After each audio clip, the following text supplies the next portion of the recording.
السلام علیکم ورحمۃ اللہ وبرکاتہ.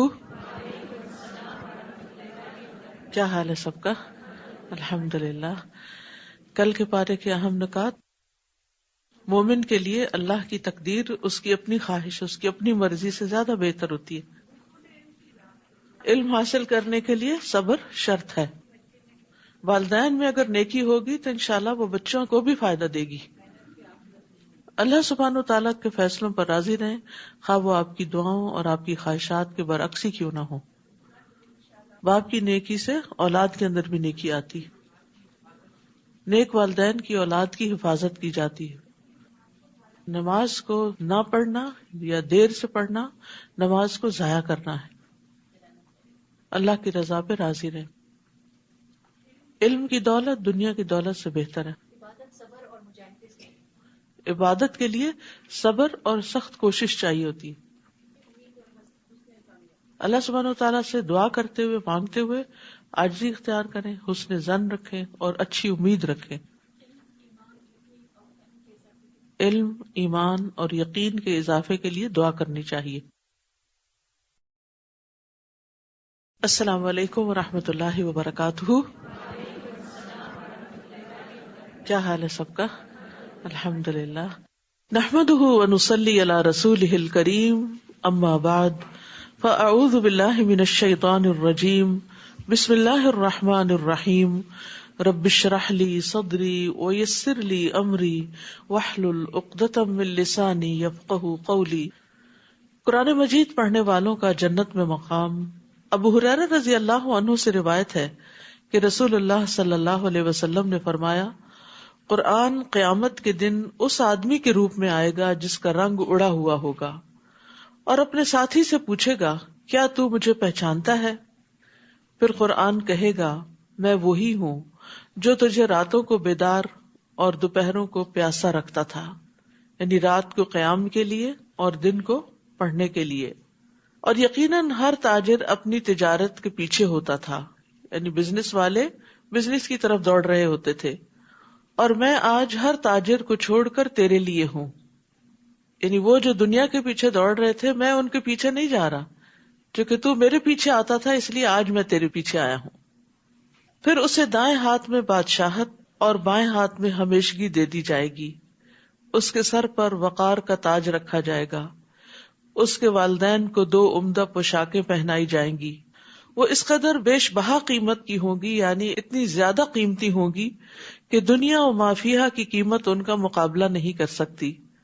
وہ دونوں کہیں گے، اے رب، یہ پوشاکیں ہمارے لیے کہاں سے؟ کہا جائے گا، اپنے بیٹے کو قرآن سکھانے کی وجہ سے.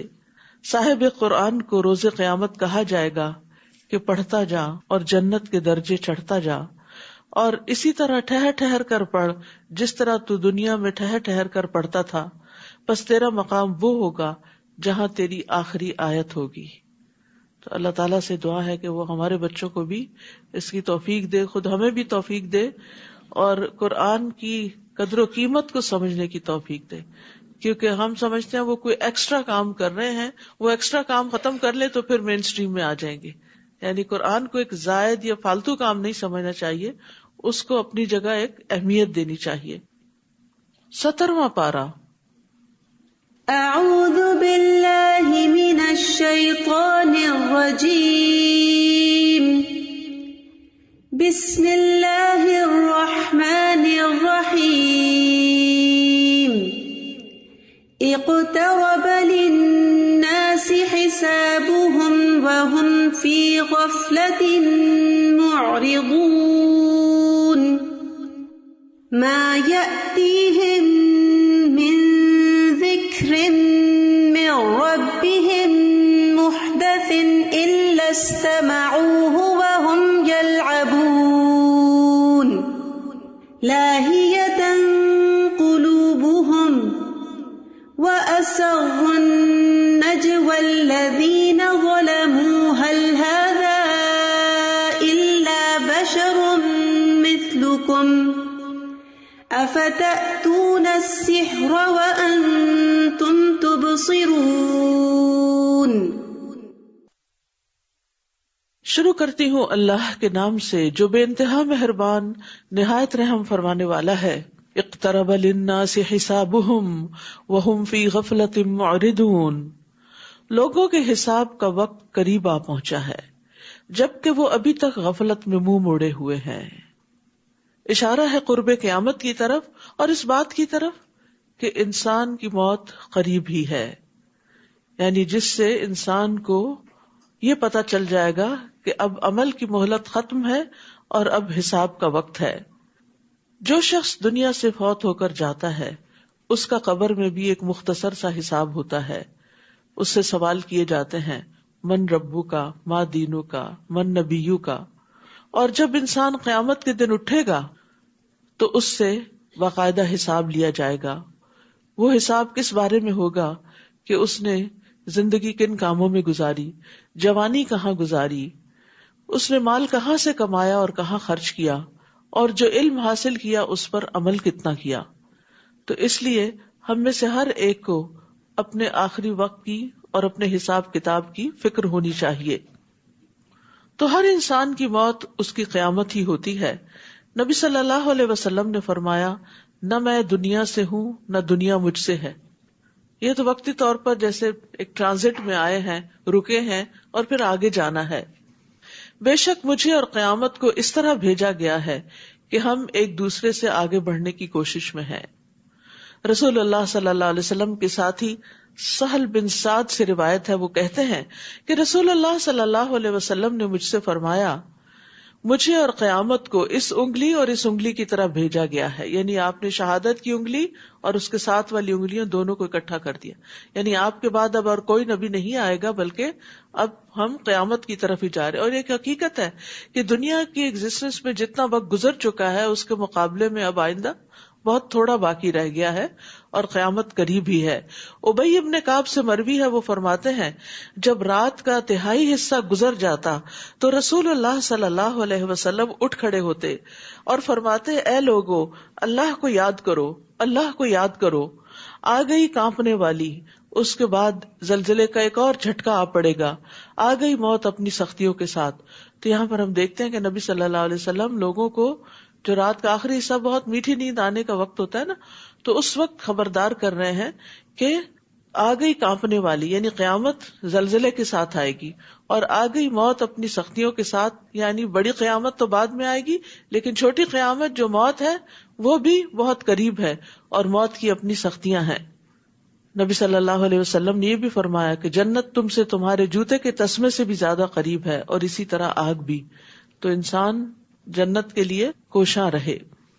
ما یأتیہم من ذکر من ربہم محدث الا استمعوہ وہم یلعبون، جب بھی ان کے پاس ان کے رب کی طرف سے کوئی نئی نصیحت آتی ہے، یعنی نئی آیات اترتی ہیں، تو وہ اسے سن لیتے ہیں مگر کھیل میں پڑے رہتے ہیں، یعنی اس میں کوئی غور و فکر نہیں کرتے اور اس کے مطابق عمل نہیں کرتے، آخرت کی کوئی تیاری نہیں کرتے، کوئی نصیحت حاصل نہیں کرتے۔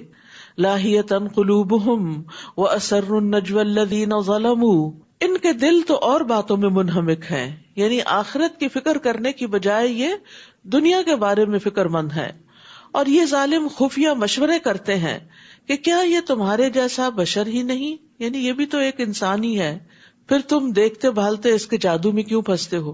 یعنی نبی صلی اللہ علیہ وسلم کے بارے میں شکوک و شبہات لوگوں کے دلوں میں ڈالتے تھے اور نان سیریس رویہ اختیار کرتے تھے، اور آپس میں ایک دوسرے سے مشورے کر کے وہ پروپیگنڈا پھر عام کرتے۔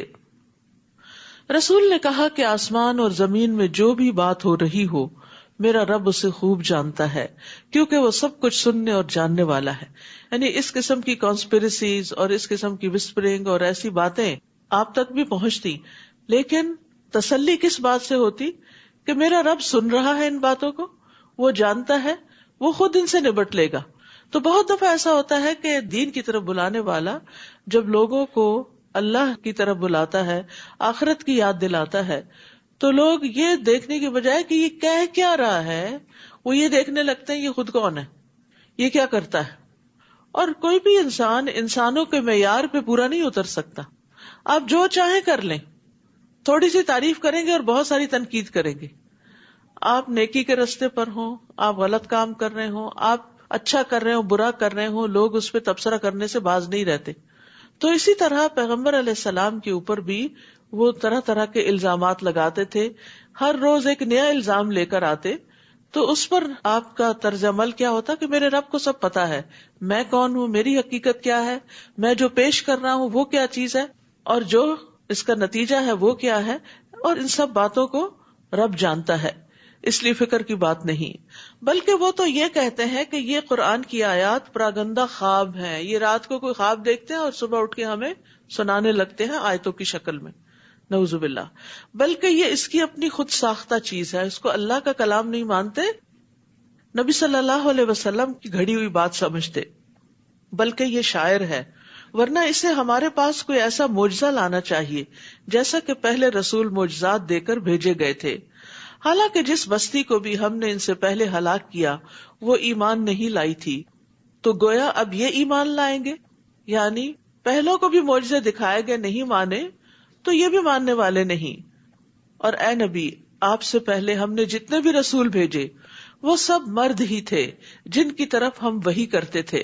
لہٰذا اگر تم لوگ یہ بات نہیں جانتے تو اہل الذکر، اہل کتاب سے پوچھ لو. یہ بڑا اہم ایک اصول دیا گیا، فاسألوا اہل الذکر ان کنتم لا تعلمون، کہ جو بات انسان کو نہ معلوم ہو وہ علم والوں سے پوچھ لیا کرے. یعنی پوچھنے میں، جاننے میں اس کو کوئی حیا نہیں ہونی چاہیے، کوئی جھجک نہیں ہونی چاہیے. خیر کی بات کا انسان کو حریص ہونا چاہیے، اور جس چیز میں بھی شبہ ہو، شک ہو، عمل کے اعتبار سے کوئی کنفیوژن ہو کسی چیز کے کرنے کے اعتبار سے، تو انسان کو تکبر نہیں کرنا چاہیے، حیا نہیں کرنی چاہیے، اور جس کو صحیح بات معلوم ہو اس سے وہ بات معلوم کر لینی چاہیے. فاسألوا اہل الذکر ان کنتم لا تعلمون.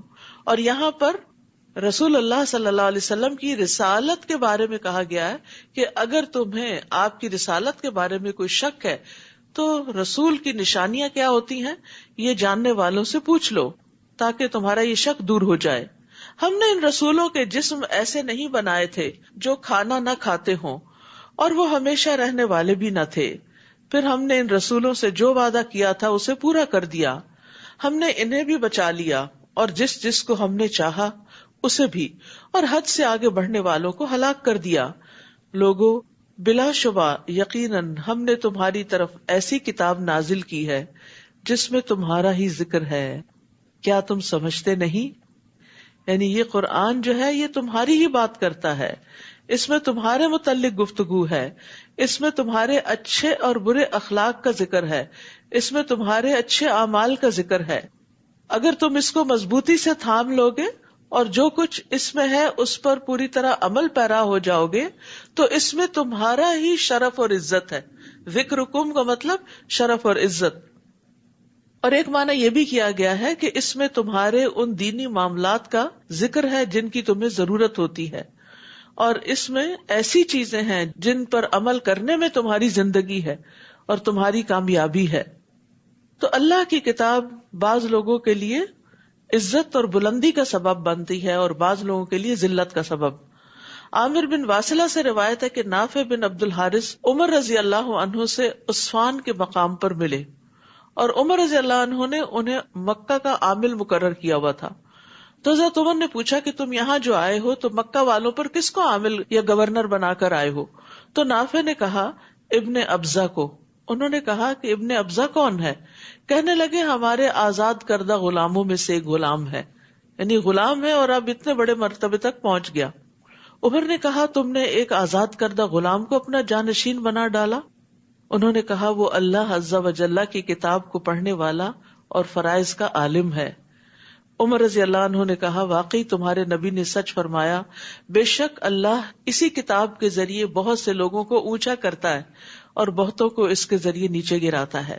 یعنی اگر کوئی خالص نیت کے ساتھ اس کتاب کو پڑھتا ہے تو اللہ تعالیٰ اس کتاب کی وجہ سے لوگوں کے دلوں میں اس کی محبت ڈال دیتا ہے، اس کو بلند مقام عطا کرتا ہے، اور اس کی دنیا بھی آسان ہو جاتی ہے اور آخرت بھی. اور جب کوئی شخص اس کو دنیاوی مقاصد کے لیے پڑھتا ہے یا پھر خراب نیت کے ساتھ پڑھتا ہے تو اپنی دنیا اور آخرت دونوں کا نقصان کرتا ہے. وَكَمْ قَسَمْنَا مِنْ قَرْيَةٍ كَانَتْ ظَالِمَةً وَأَنشَأْنَا بَعْدَهَا قَوْمًا آخَرِينَ. کتنی ہی ایسی بستیاں ہیں جن کے رہنے والے ظالم تھے، تو انہیں ہم نے پیس کے رکھ دیا اور ان کے بعد دوسرے لوگ پیدا کر دیے۔ اب پچھلی بستیوں کے انجام سے خبردار کیا جا رہا ہے۔ یاد رکھیے کہ یہ سورت الانبیاء ہے اور اس میں انبیاء کا ذکر کثرت کے ساتھ ہے، یعنی سورت کے اندر جو کانٹینٹ ہے وہ انبیاء سے متعلق ہے، اور یہاں بھی جو بات کی جا رہی ہے جن بستیوں کی طرف بھیجے گئے تھے انبیاء، ان کے ساتھ کیا بھی تھی اس کا ذکر کیا جا رہا ہے۔ فَلَمَّا أَحَسُّوا بَأْسَنَا إِذَا هُمْ مِنْهَا يَرْكُضُونَ، پھر جب ان کو ہمارا عذاب محسوس ہوا تو لگے وہاں سے بھاگنے۔ ہم نے کہا بھاگو نہیں، بلکہ اپنے مکانوں اور اس عیش و عشرت کے سامان کی طرف لوٹ آؤ جس سے تم مزے اڑا رہے تھے، شاید کہ تم سے حقیقت حال کے متعلق سوال کیا جائے۔ قالوا یا ویلنا انا کنا ظالمین، وہ کہنے لگے ہائے افسوس ہم ہی خطا کار تھے کہ دنیا کے پیچھے بھاگتے رہے۔ وہ یہی پکارتے رہے یہاں تک کہ ہم نے انہیں کٹی ہوئی کھیتی کی طرح بنا دیا اور وہ بجھ کر وہیں ڈھیر ہو گئے۔ جیسے کوڑے کا ڈھیر ہوتا ہے، ایسے ہی مرنے کے بعد ان کے جسموں کا ڈھیر تھا اور ان کے اندر کوئی رمق باقی نہیں رہی، کوئی شان و شوکت اور کوئی دنیا کی لذت جسے وہ حاصل کرتے تھے وہ باقی نہ رہی ان کے لیے، سب کچھ ختم ہو کے رہ گیا۔ اور یہ لفظ جو ہے نا بہت میننگ فل ہے، جعلناہم حصیدا خامدین، ہم نے ان کو بجھے ہوئے ڈھیر کی طرح کر دیا، یعنی جیسے آگ جلانے کے بعد راکھ کا ایک ڈھیر ہو جاتا ہے، بس اس طرح وہ ڈھیر بن کے رہ گئے جس کے اندر کوئی زندگی کی حرارت اور کوئی رمق نہ تھی۔ اور ہم نے آسمان، زمین اور جو کچھ ان کے درمیان ہے انہیں محض کھیل کے طور پر پیدا نہیں کیا کہ انسان ان چیزوں کو دیکھ کر انجوائے کرے، ان کو کام میں لائے اور پھر رب کو راضی نہ کرے۔ اگر ہمارا مقصود کھیل ہی ہوتا تو اپنے ہاں ہی ایسا کر سکتے تھے، بلکہ ہم باطل پر حق کی ضرب لگاتے ہیں تو حق باطل کا بھیجا نکال دیتا ہے اور باطل شکست کھا کر بھاگ اٹھتا ہے، اور تمہارے لیے ہلاکت ہے ان باتوں کی وجہ سے جو تم بیان کرتے ہو۔ آسمانوں اور زمین میں جو کچھ ہے سب اسی کا ہے، اور جو مخلوق یعنی فرشتے اس کے حضور میں ہیں یعنی آسمانوں میں ہیں، وہ اس کی بندگی سے اکڑتے نہیں، تکبر نہیں کرتے اور نہ ہی وہ اکتاتے ہیں، یعنی عبادت کر کر کے تھکتے نہیں۔ آج کل تھوڑی سی ایکسٹرا عبادت ہو رہی ہے تو ہم سب اپنا اپنا جائزہ لے سکتے ہیں کہ ذرا سی اگر رکعت لمبی ہونے لگے، ذرا سا قیام کا وقت لمبا ہونے لگے، ذرا سا قرآن کا وقت زیادہ ہونے لگے، اپنا جو ذاتی مطالعہ بھی کرتے ہیں تو ہم یون کرنے لگتے ہیں، تھک جاتے ہیں، ہلنے جلنے شروع ہو جاتے ہیں۔ لیکن فرشتے ایسے نہیں کرتے، وہ مستقل طور پر عبادت کرتے ہیں، دم لیتے ہی نہیں۔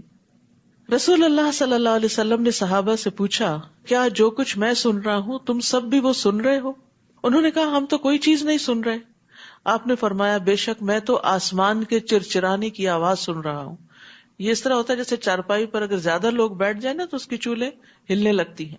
تو آسمان کتنا بڑا ہے اور آسمان چرچرا رہا ہے بوجھ سے، اور اسے چرچرانے پر ملامت بھی نہیں کیا جا سکتا کیونکہ وہاں تو ایک بالشت کے برابر بھی جگہ ایسی نہیں جہاں کوئی فرشتہ سجدہ یا قیام نہ کر رہا ہو۔ سبحان اللہ۔ پھر اللہ کو ہماری عبادتوں کی کیا ضرورت ہے؟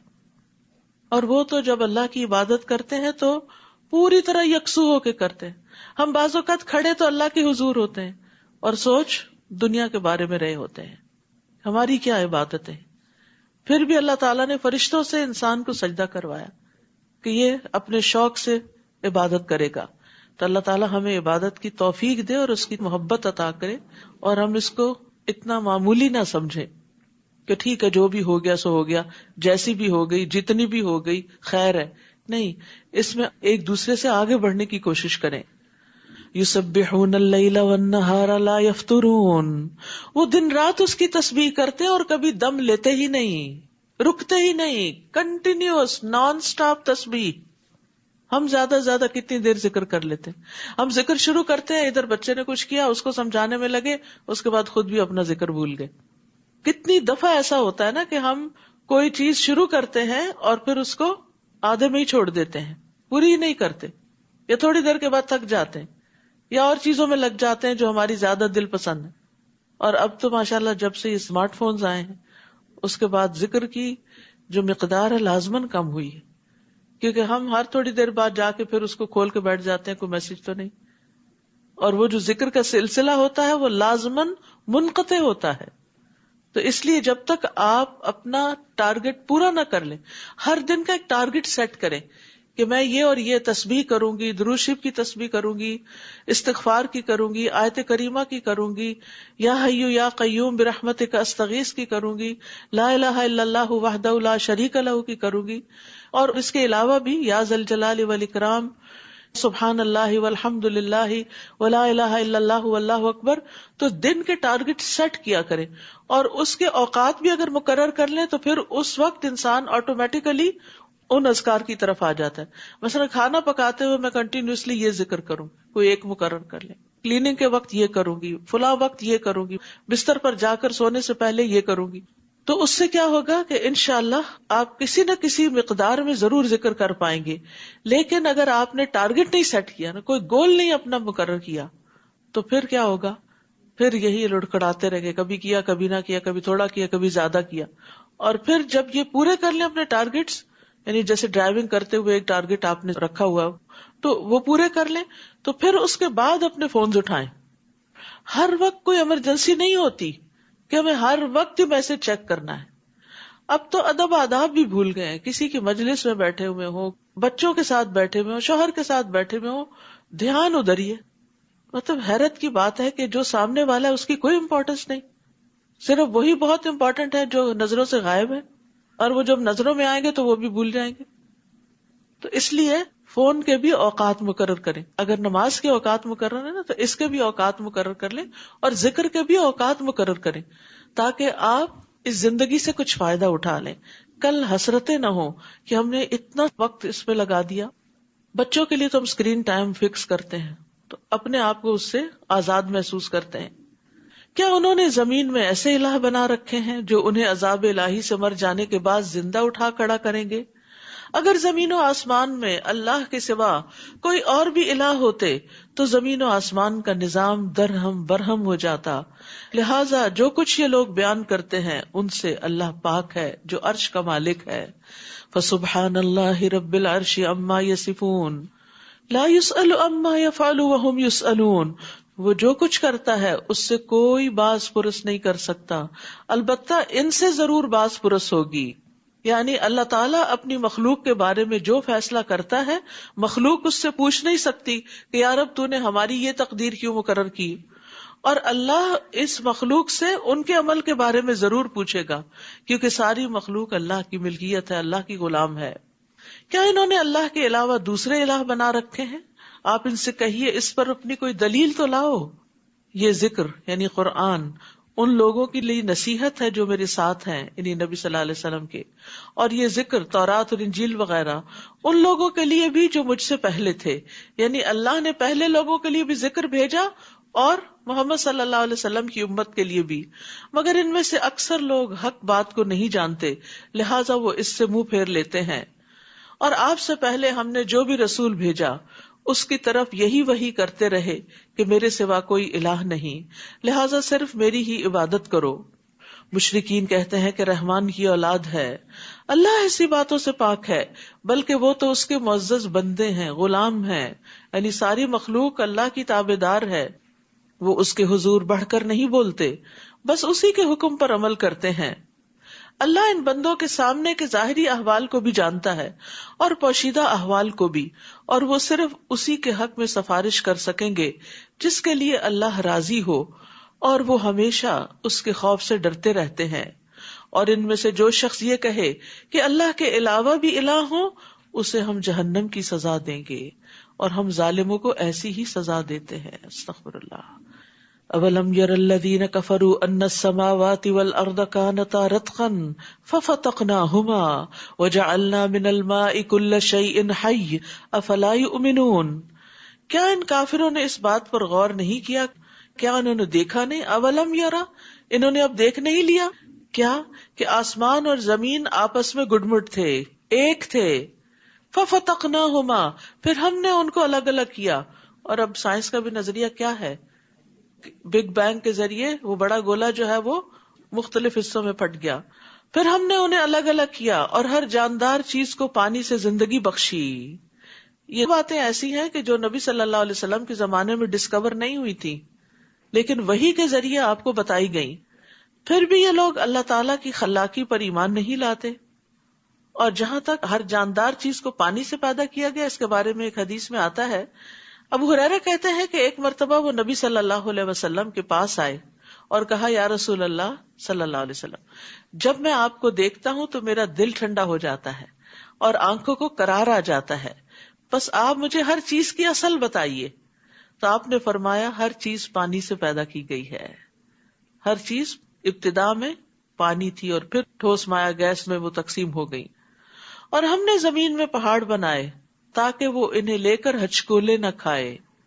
یعنی زمین کو سٹیبل کرنے کے لیے پہاڑوں کا وزن رکھ دیا گیا. نیز اس میں کشادہ راہیں بنا دی تاکہ لوگ راستہ معلوم کر سکیں. اگر یہ نیچرل ہائی ویز نہ ہوتی تو لوگ ایک علاقے سے دوسرے علاقے تک جانے میں بہت مشقت پاتے. اور آسمان کو ایک محفوظ چھت بنا دیا. پھر بھی یہ لوگ اللہ کی نشانیوں کی طرف توجہ نہیں کرتے.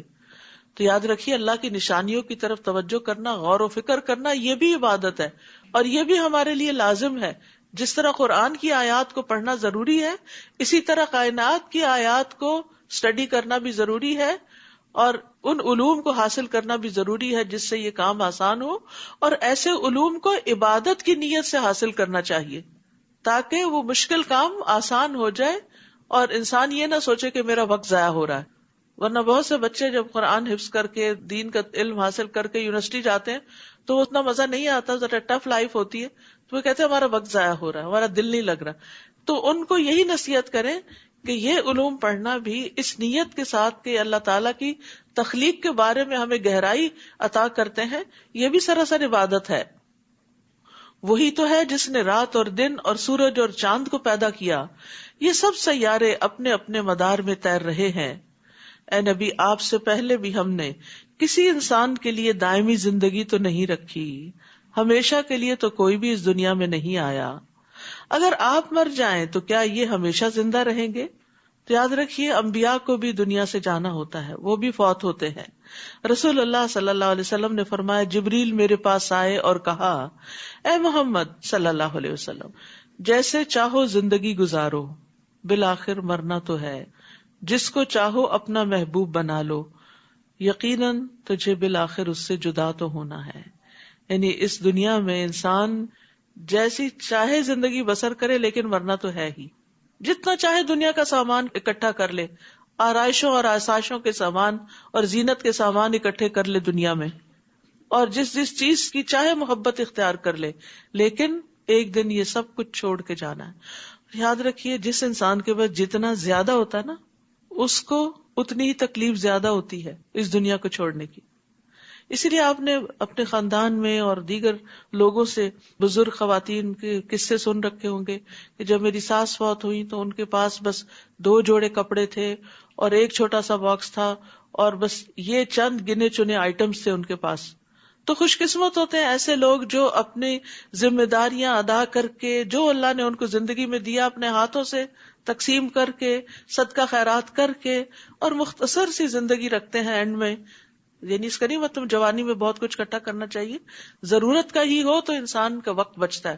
جب ضرورت سے زیادہ کوئی بھی چیز ہو جاتی ہے تو وہ انسان کے اوپر بوجھ ہو جاتی ہے. جیسے ضرورت کی انرجی تو ہمیں چاہیے، لیکن وہ ضرورت کی انرجی اگر فیٹ میں کنورٹ ہو کر انسان کا وزن بڑھا رہی ہے تو چلنا پھرنا ہی دوبر ہو جاتا ہے. تو اسی طرح زیادہ مال و متاع جو ہے وہ انسان کے لیے وبال جان بن جاتا ہے، اور جتنا کم ہوتا ہے، جتنا مختصر ہوتا ہے، اس کا حساب بھی آسان، اور اس کے ساتھ دنیا سے انسان آسانی سے رخصت ہوتا ہے کہ اس کو وہ ریگریٹس نہیں ہوتی اور اس کو ان چیزوں کی یادیں نہیں ستاتی، ہاں یہ چیز بھی ہے اور وہ چیز بھی ہے. اور اسی طرح یہ ہے کہ انسان انسانوں سے، چاہے اپنی اولاد ہو، والدین ہو، ان سے ایک فطری محبت کرتا ہے، لیکن وہ فطری محبت بھی حد سے آگے نہیں بڑھنی چاہیے، کیونکہ یہ انسان کی خود اپنے لیے نقصان دہ ہو جاتی ہے. جو انسان اللہ کو سب سے بڑا محبوب بناتا ہے، والذین آمنوا اشد حبا للہ، پھر وہ اس محبت کی تکلیف سے باہر نکل آتا ہے. وہ اولاد سے محبت رکھتا ہے، ان کی خیرخواہی کرتا ہے، ان کے ساتھ ایک جذباتی لگاؤ رکھتا ہے، لیکن اتنا نہیں کہ جو ان کی جدائی انسان کو انتہائی غمگین کر دے. تو دنیا سے جاتے ہوئے مرتے وقت دل ہلکا ہونا چاہیے. دنیا چھوڑنے کا بہت بڑا صدمہ نہیں ہونا چاہیے. یہ حسرتیں نہیں ہونی چاہیے کہ اف میری فلاں چیز کا کیا بنے گا اور فلاں بچے کا کیا ہوگا. اللہ ہے نا، ان سب چیزوں کو اللہ کے سپرد کر دینا چاہیے. اس کا یہ مطلب نہیں ہے سارے خیالات آپ کو مرتے وقت اچانک ہی کہیں سے الہام ہو جائیں گے. یہ ابھی سے آپ کو عملی طور پہ کرنا ہوگا. یہ چیزیں اپنی سوچ کا حصہ بنانی ہوگی. اور کس طرح انسان پریکٹیکلی ان چیزوں سے پھر تھوڑا ڈسٹینس ہوتا ہے جب انسان اپنی عبادت پہ فوکس کرتا ہے اور اس وقت ان چیزوں سے ڈیٹیچ ہوتا ہے. جب انسان انسانوں کی بھلائی کے لیے کام کرتا ہے تو اس وقت ان چیزوں سے کچھ ڈیٹیچ ہوتا ہے. لیکن اگر انسان اللہ کے دین کے لیے وقت نہیں نکالتا، عبادت کے لیے وقت نہیں نکالتا اور صرف انہی چیزوں میں کھویا رہتا ہے تو پھر یہ چیزیں وبال جان بن جاتی. یہ انسان کے لیے بہت بڑا صدمہ بن جاتی. جیسے پہلے میں نے عرض کیا تھا کہ موت کے وقت انسان کے دل کی جو کیفیت ہوگی وہ موت کے بعد بھی پھر برقرار رہے گی. تو اس لیے بڑا ضروری ہے کہ نفس مطمئنہ حاصل ہو. اور نفس مطمئنہ زیادہ مال و دولت اور اولاد سے حاصل نہیں ہوتا، وہ نیک کام کر کے ہوتا ہے. اور خصوصاً مال اور اولاد کو بھی نیکی کے رستے پر لگانے سے حاصل ہوتا ہے. تو اس چیز کے لیے انسان کو محنت اور کوشش کرنی چاہیے تاکہ دنیا سے واپسی آسان ہو جائے. کل نفس ذائقۃ الموت ونبلوکم بالشر والخیر فتنہ والینا ترجعون. ہر جاندار کو موت کا مزہ چکھنا ہے اور ہم تو تمہیں اچھے اور برے حالات دونوں طرح سے آزماتے ہیں اور بالآخر تمہیں ہماری طرف لوٹنا ہے. یعنی انسان کے اوپر فقر اور دولت، صحت اور بیماری اور اسی طرح دنیا کی دیگر چیزوں کا اپ اینڈ ڈاؤن ہونا، یہ دراصل کیا ہے؟ ایک آزمائش ہے. کیا آزمائش ہے؟ کہ تکلیف پر انسان صبر کرتا ہے یا نہیں اور خیر و بھلائی ملنے پر شکر ادا کرتا ہے یا نہیں. تو ابن زید کہتے ہیں کہ ہم ان کی آزمائش ایسی چیزوں کے ساتھ بھی کرتے ہیں جنہیں وہ پسند کرتے ہیں اور ایسی چیزوں کے ساتھ بھی کرتے ہیں جنہیں وہ پسند نہیں کرتے، تاکہ ہم دیکھیں کہ جو کام انہیں پسند ہے ان میں وہ شکر کتنا ادا کرتے ہیں، ان میں وہ اللہ سے کتنے راضی ہیں، وہ اللہ کے لیے وقت کتنا نکالتے ہیں. جیسے پیچھے مال اور اولاد وغیرہ کی بات ہو رہی تھی، تو اگر ان سے محبت ہے تو پھر ان کو پا کر شکر کتنا ادا کرتے ہیں. اور شکر صرف زبان سے نہیں ہوتا، دل سے بھی ہوتا ہے اور عمل سے ہوتا ہے. اور عملی شکر کیا ہے؟ کہ اس مال اور اولاد سے اپنی آخرت یا ان کی آخرت، یعنی اولاد کی آخرت بنانے کی کتنی فکر کرتے ہیں، اور جو کام انہیں ناپسند ہیں ان پہ وہ صبر کیسے کرتے ہیں. یہ ہے انسان کا امتحان. اور جب کافر آپ کو دیکھتے ہیں تو بس مذاق ہی اڑاتے ہیں، کہتے ہیں کیا یہی وہ شخص ہے جو تمہارے معبودوں کا ذکر کیا کرتا ہے، جبکہ وہ خود رحمان کے ذکر کے منکر ہیں. کیونکہ نبی صلی اللہ علیہ وسلم نے تمام معبودوں، بتوں کی عبادت کی نفی کی تھی. تو یہ بات مشرکین مکہ پہ بڑی بھاری تھی کہ جن کو ہم اپنی جان سے عزیز رکھتے ہیں آپ نے ان کو کوئی مقام ہی نہیں دیا. تو اس پر فرمایا کہ اصل مقام کس کا تھا، اصل قدر کس کی جانی چاہیے تھی؟ اللہ رب العزت کی. انہوں نے اللہ کی قدر گھٹا دی، اس کی انہیں فکر نہیں، اور جو معبودوں کی نفی کی گئی ہے تو اس پر یہ بہت پریشان ہے. خلق الانسان من عجل سأریکم آیاتی فلا تستعجلون. انسان جلد باز مخلوق ہے، اسی لیے انگزائٹی ہوتی. یہ جو انگزائٹی ہوتی ہے نا، اس کی وجہ یہ ہوتی کہ یہ کام جلدی سے ہو جائے، یہ کیوں نہیں ہو رہا، یہ کب ہوگا، پھر جب ہوگا تو کیا ہوگا، وہ جب وقت آئے گا تو پھر کیا ہوگا. یعنی حال میں تو ہم رہتے ہی نہیں نا، ہم فیوچر میں رہتے ہیں. دیکھیے آج جو حال ہے نا، یہ کبھی فیوچر تھا نا. اس دن کے لیے ہم پریشان تھے کہ پتہ نہیں کیا ہوگا، دورہ قرآن ہوگا تو 2 گھنٹے کیسے زمین پہ بیٹھو گے، تو ہو ہی گیا نا. تو جب بھی ایسی انگزائٹی ہو نا، معاملات اللہ کے سپرد کر دیا کرے. 2 کام کیا کرے، ایک یہ اللہ اس کام میں میرے لیے آسانی کر دے، میری فکر دور کر دے، اور میرا یہ کام تیرے سپرد ہے، تو نے کرنا ہے. تو انسان کا بوجھ ہٹ جائے گا، اس کی انگزائٹی دور ہو جائے گی. آسان دوا ہے یہ.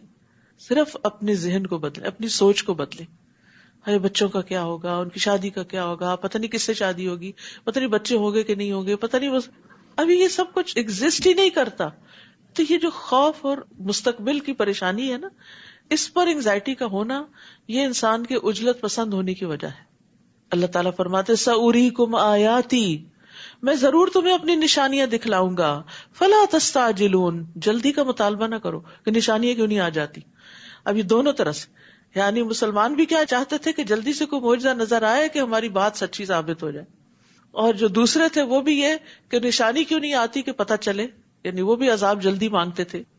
اس آیت سے یہ بات بھی پتہ چلتی ہے کہ انسان اگرچہ جلد باز مخلوق ہے، خلق الانسان عجولا، عجول تو ہے، عجول کا مطلب بہت جلد بازی کرنے والا، ہر چیز میں جلدی چاہتا ہے، لیکن اس کے باوجود اس جلد بازی کو کنٹرول کرنا ممکن ہے. جیسے پہلے میں نے طریقے بتائے، کنٹرول کرنا ممکن ہے، کیونکہ آگے فرمایا فلا تستعجلون، جلدی نہ کرو، اس کا مطلب نہیں بھی ہوتی. اور عملی طور پہ آپ دیکھتے ہیں کہ بعض لوگ بڑے سے بڑے معاملے میں بھی بڑے ریلیکس ہوتے ہیں، اور جب ان سے کہا جائے گا یہ کب ہوگا تو کہتے ہیں ہو جائے گا، فکر کی کیا بات ہے. تو ایسے لوگ کتنا کمفرٹ کا باعث ہوتے ہیں کہ جو آپ کی جلد بازی میں آپ کو تسلی دیتے ہو. وقتی طور پہ تو یہ لگتا ہے کہ جیسے یہ دشمن ہے ہمارے اور ہمارا غم نہیں سمجھ رہے، لیکن حقیقت میں وہ ہمیں کمفرٹ کر رہے ہوتے. تو بات یہ ہے کہ اللہ تعالیٰ نے انسان کو کسی ایسے کام کا مکلف ہی نہیں قرار دیا جو وہ کر نہیں سکتا، تو پھر جلد بازی بھی نہیں ہونی چاہیے. اصل میں انسان کی فطرت میں خواہشات کی محبت ہے، اور انسان کیا چاہتا ہے کہ اس کی خواہشات جلد پوری ہو جائیں. لیکن دوسری طرف انسان کو تحمل مزاجی بھی عطا کی گئی ہے، جس طرح کے وفد عبد القیس میں جو ان کے لیڈر تھے منذر الاشج، تو جب ان کا ڈیلیگیشن مدینہ آیا تو وہ کہتے ہیں کہ ہم جب مدینہ پہنچے تو اپنے اونٹوں سے جلدی جلدی اترے اور نبی صلی اللہ علیہ وسلم کے ہاتھوں اور پیروں کو چومنے لگے، اور جو ان کے لیڈر تھے وہ انتظار میں رہے یہاں تک کہ وہ اپنے سامان کے پاس آئے، اپنے 2 کپڑے نکال کے پہنے، صاف ستھرے ہوئے، تیار ہوئے، پھر نبی صلی اللہ علیہ وسلم کے پاس حاضر ہوئے. آپ نے ان سے فرمایا بے شک تم میں 2 خصلتیں ایسی ہیں جو اللہ کو محبوب ہیں، ایک بردباری اور دوسرے وقار اور متانت. کیونکہ بعض اوقات جلد بازی میں ہم وقار بھی ہاتھ سے گنوا دیتے ہیں، یعنی اپنی عزت کا بھی کوئی خیال نہیں رکھتے. انہوں نے کہا اللہ کے رسول صلی اللہ علیہ وسلم کیا یہ دونوں خصلتیں جو مجھ میں ہیں میں نے ان کو اختیار کیا یا اللہ نے مجھ میں پیدائشی رکھی؟ تو فرمایا بل اللہ جبلک علیہما، بلکہ اللہ نے تمہاری جبلت میں یہ رکھ دی ہیں. اس پر انہوں نے کہا الحمدللہ الذی جبلنی علی خصلتین یحبہم اللہ ورسولہ، اللہ کا شکر جس نے مجھے ایسی 2 خصلتوں کے ساتھ پیدا کیا جن دونوں کو اللہ اور اس کے رسول پسند فرماتے ہیں.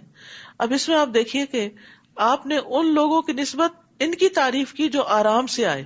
بعض اوقات ہم سمجھتے ہیں کہ ہم پہلے چھلانگ لگا کے پہنچیں گے تو شاید ہم دوسرے کی آنکھوں کا تارا بن جائیں گے، اور اس میں ہڑبونگ مچا دیتے ہیں، کیوں توڑ دیتے ہیں، دھکم پیل کرتے ہیں، جیسے حجر اسود کے پاس ہو رہی ہوتی ہے. لیکن کچھ لوگوں کو آپ دیکھیں بڑے صبر سے کھڑے ہوتے ہیں اور وہ جائزہ لے رہے ہوتے ہیں کہ کہاں سے تھوڑا سا موقع ملے گا تو پھر اندر کو جائیں گے، کسی کو بھی اذیت نہیں دیتے. آپ دیکھیں احرام کا تو مطلب ہی کیا کہ آپ فلی ان پیس ہے اور ہر چیز آپ کی آس پاس کی بھی پیس میں ہے، لیکن اسی احرام کی حالت میں جب آپ انسانوں کو ذلیل کرتے ہیں اور ان کو تکلیف دیتے ہیں تو پھر اس کا اصل مقصد ہی ختم ہو جاتا ہے. مجھے تو لگتا ہے کہ یہ حجر اسود کا بوسہ بھی ایک امتحان ہے، ایک آزمائش ہے ہمارے لیے کہ ایک طرف دل بہت چاہتا ہے اور دوسری طرف اس کے کرنے میں جو رکاوٹیں حائل ہوتی ہیں پھر وہ یا تو انسان کو لوٹا دیتی ہیں یا پھر صبر سے انتظار کرواتی ہیں. تو یاد رکھیے کہ انسان جلد باز ہے، کچھ کے اندر تحمل رکھ دیا گیا ہے، کچھ کو اڈاپٹ کرنا پڑتا ہے، اس کو اپنے اندر لانا پڑتا ہے. نیز وہ مسلمانوں سے کہتے ہیں اگر تم سچے ہو تو وعدہ عذاب کب پورا ہوگا؟ کاش یہ کافر لوگ اس وقت کا علم رکھتے جب وہ آگ سے نہ تو اپنے چہروں کو بچا سکیں گے اور نہ اپنی پشتوں کو، اور نہ ہی انہیں کہیں سے مدد مل سکے گی. اب دیکھیں کہ جیسے توے کے اوپر پراٹھا ہوتا ہے نا، تو جب آپ ہاتھ سے اٹھاتے ہیں، چمٹے سے نہیں اٹھائیں، تو لمحوں کا جو انٹریکشن ہوتا ہے نا وہ کتنا تکلیف دہ ہوتا ہے. لمحوں کا اس وقت سوچا کریں کیا مجھ میں اتنی سکت ہے کہ میں اس آگ پر کھڑی ہو جاؤں، اس توے پہ اپنے پاؤں رکھ دوں؟ استغفر اللہ، سوچ بھی نہیں سکتے. تو پھر میں کیوں نہ ان کاموں کو چھوڑ دوں جن پر میرا رب ناراض ہے، جو اس کو پسند نہیں. کہیں ایسا نہ ہو کہ میں اپنے آپ کو جسٹیفائی کر کے غلط کام کرتی رہوں کہ سب ٹھیک ہے اور وہ اللہ کی نظر میں ٹھیک نہ ہو اور اس پر پکڑ ہو جائے. کیونکہ جن چیزوں کو انسان غلط سمجھتا ہے ان پر تو توبہ معافی بھی کرتا ہے. اور جن چیزوں کو انسان جسٹیفائی کر لیتا ان پہ تو استغفار بھی نہیں کرتا. کاش یہ کافر لوگ اس وقت کا علم رکھتے جب وہ آگ سے نہ تو اپنے چہروں کو بچا سکیں گے اور نہ اپنی پشتوں کو، اور نہ ہی انہیں کہیں سے مدد مل سکے گی، بلکہ وہ عذاب یکدم ان پر آ پہنچے گا جو ان کے احسان خطا کر دے گا. یہ حیران پریشان رہ جائیں گے تو نہ یہ اسے دفع کر سکیں گے اور نہ ہی انہیں کچھ مہلت ملے گی. اے نبی، آپ سے پہلے رسولوں کا بھی مذاق اڑایا جا چکا ہے، مگر ان کا مذاق اڑانے والے اسی چیز میں خود گر گئے جس کا وہ مذاق اڑاتے تھے. آپ ان سے پوچھئے کون ہے جو رات اور دن میں رحمان کے عذاب سے تمہاری حفاظت کرتا ہے، بلکہ یہ لوگ تو اپنے رب کے ذکر تک سے منہ موڑے ہوئے ہیں. یہاں رات کا ذکر پہلے کیا گیا کیونکہ دن کے آغاز میں پہلے رات ہی اور پھر اس سے دن نکلا ہے، اور یہاں خاص طور پر اس لیے کہ رات خوف اور ڈر کا وقت ہوتا ہے اور اندھیرے میں انسان بعض اوقات تکلیف اٹھا جاتے ہیں. کیا ان کے کچھ ایسے الہ ہیں جو ہمارے مقابلے میں ان کو بچا سکیں؟ تو وہ خود بھی اپنی مدد نہیں کر سکتے اور نہ انہیں ہماری تائید حاصل ہے، بلکہ اصل بات یہ ہے کہ ہم نے انہیں اور ان کے آباء و اجداد کو طویل مدت تک سامان زیست سے فائدہ پہنچایا. کیا یہ دیکھتے نہیں کہ ہم ان کی زمین کو مختلف سمتوں سے گھٹاتے چلے آ رہے ہیں؟ پھر کیا یہی غالب رہیں گے؟ بات یہ ہے کہ خوشحالی کا لمبا عرصہ، سکون اور اطمینان کا بعض اوقات انسان کو دھوکے میں ڈال دیتا ہے. انسان سمجھتا ہے سب اچھا ہی ہے، کوئی تکلیف نہیں آئی، لمبی عمر ہے، صحت والی عمر ہے، تو انسان اس دھوکے میں پڑ جاتا ہے کہ یہ کبھی نعمت زائل نہیں ہوگی اور وہ اللہ کی اطاعت کی طرف رغبت نہیں کرتے. اتنے میں یکا یک کوئی بیماری آ جاتی. تو دو طرح کے لوگ ہوتے، ایک تو یہ کہ وہ انتہائی مایوس ہو جاتے، انتہائی اکھڑ. پچھلے دنوں کسی نے ذکر کیا کہ میرے ہسبینڈ جو ہے ہماری 40 یا 50 سال کی رفاقت ہے اور انتہائی بہترین شوہر ثابت ہوئے اور انہوں نے کبھی بھی کوئی غلط کام نہیں کیا بظاہر، لیکن اچانک ان کا کینسر ڈائگنوز ہوا ہے اور بالکل الٹ گئے. یعنی اس قدر اریٹیٹڈ، ایجیٹیٹڈ اور کسی چیز پہ راضی نہیں اور ایکسپٹ ہی نہیں کر رہے کہ میرے ساتھ یہ ہو کیوں گیا. تو وہ سارا کچھ بدل کے رہ گیا. تو بعض اوقات ایسا ہوتا ہے کہ خوشحالی یا آرام اور صحت کی حالت میں انسان اچھا ہوتا ہے، لیکن جو ہی تکلیف آتی ہے تو اس سے صبر کا دامن چھوٹ جاتا ہے. تو انسان ہمیشہ یاد رکھے ہر نعمت کو اور ہر سہولت کو یہ سمجھ کے کہ یہ شاید آخری دن ہو، شاید آخری وقت ہو، اس کو اللہ کی اطاعت میں صرف کرے. آپ ان سے کہیے میں تو وحی کے ذریعے ہی تمہیں ڈراتا ہوں، مگر جنہیں ڈرایا جائے وہ بہرے ہوں تو وہ پکار کو نہیں سنتے، اور اگر انہیں تیرے رب کے عذاب کی ایک لپٹ بھی چھو جائے تو وہ فوراً بول اٹھے افسوس ہم پر، یقیناً ہم ہی ظالم تھے. اور ہم روز قیامت انصاف کے ترازو رکھیں گے اور کسی کی کچھ بھی حق تلفی نہ ہوگی، اور اگر کسی کا رائے کے دانے برابر بھی عمل ہوگا تو وہ بھی سامنے لائیں گے، اور حساب کرنے کو ہم کافی ہیں. تو یاد رکھیے جن نیکیوں کو ہم معمولی سمجھتے ہیں، بہت آسان سمجھتے ہیں، ان کا بھی وزن ہوگا. رسول اللہ صلی اللہ علیہ وسلم نے فرمایا 5 چیزیں کیا ہی خوب ہیں اور میزان عمل میں کتنی بھاری ہیں، لا الہ الا اللہ، اللہ اکبر، سبحان اللہ، الحمدللہ، اور وہ نیک اولاد جو فوت ہو جائے اور اس کے ماں باپ اس پر اجر کی نیت سے صبر کریں. یعنی بعض اوقات انسان اپنی اولاد کی بڑی اچھی تربیت کرتا ہے، بڑا قابل بناتا ہے اس کو، لیکن انسان جو بڑھاپے میں پہنچتا ہے بچہ فوت ہو جاتا ہے، جوانی میں فوت ہو جاتا ہے، تو انسان کہتا ہے میرے جانے کے دن تھے، بچہ چلا گیا، میرے لیے کون دعائیں کرے گا اور میرے لیے کون صدقہ جاریہ ہوگا. تو یہاں یہ بتایا گیا کہ اگر اولاد پہلے بھی چلی جاتی ہے اور آپ اس پر صبر کرتے ہیں تو یہ بھی بہت بڑے اجر کا باعث ہے. اللہ تعالیٰ کسی بھی حال میں انسان کو محروم نہیں رکھتا. پھر اسی طرح یہ ہے کہ ہر چیز میزان میں تولی جائے گی. نبی صلی اللہ علیہ وسلم نے فرمایا جس شخص نے اللہ پر ایمان کے ساتھ اور اس کے وعدہ ثواب کو جانتے ہوئے اللہ کے راستے میں گھوڑا وقف کیا تو اس گھوڑے کا جی بھر کے کھانا پینا، اس کا پیشاب، اس کی لید، سب قیامت کے دن اس کی ترازو میں ہوگا. یعنی آپ اللہ کے راہ میں اگر کوئی چیز دیتے ہیں تو اس چیز کا بھی وزن ہوگا. یعنی گھوڑا جو کچھ کھاتا ہے وہ کھانے کا بھی وزن ہے، جو نکالتا ہے اس کا بھی وزن ہے، اور خود اس گھوڑے کا بھی وزن ہے، اور وہ جو کچھ کرے گا یعنی اللہ کے راستے میں جیسے جیسے اس کو استعمال کیا جائے گا وہ اس کے لیے اجر و ثواب ہی کا باعث ہوگا. اس لیے آپ دیکھیے کہ صدقہ جاریہ کے کاموں میں لگانا بہت بڑی نیکی کا کام ہے.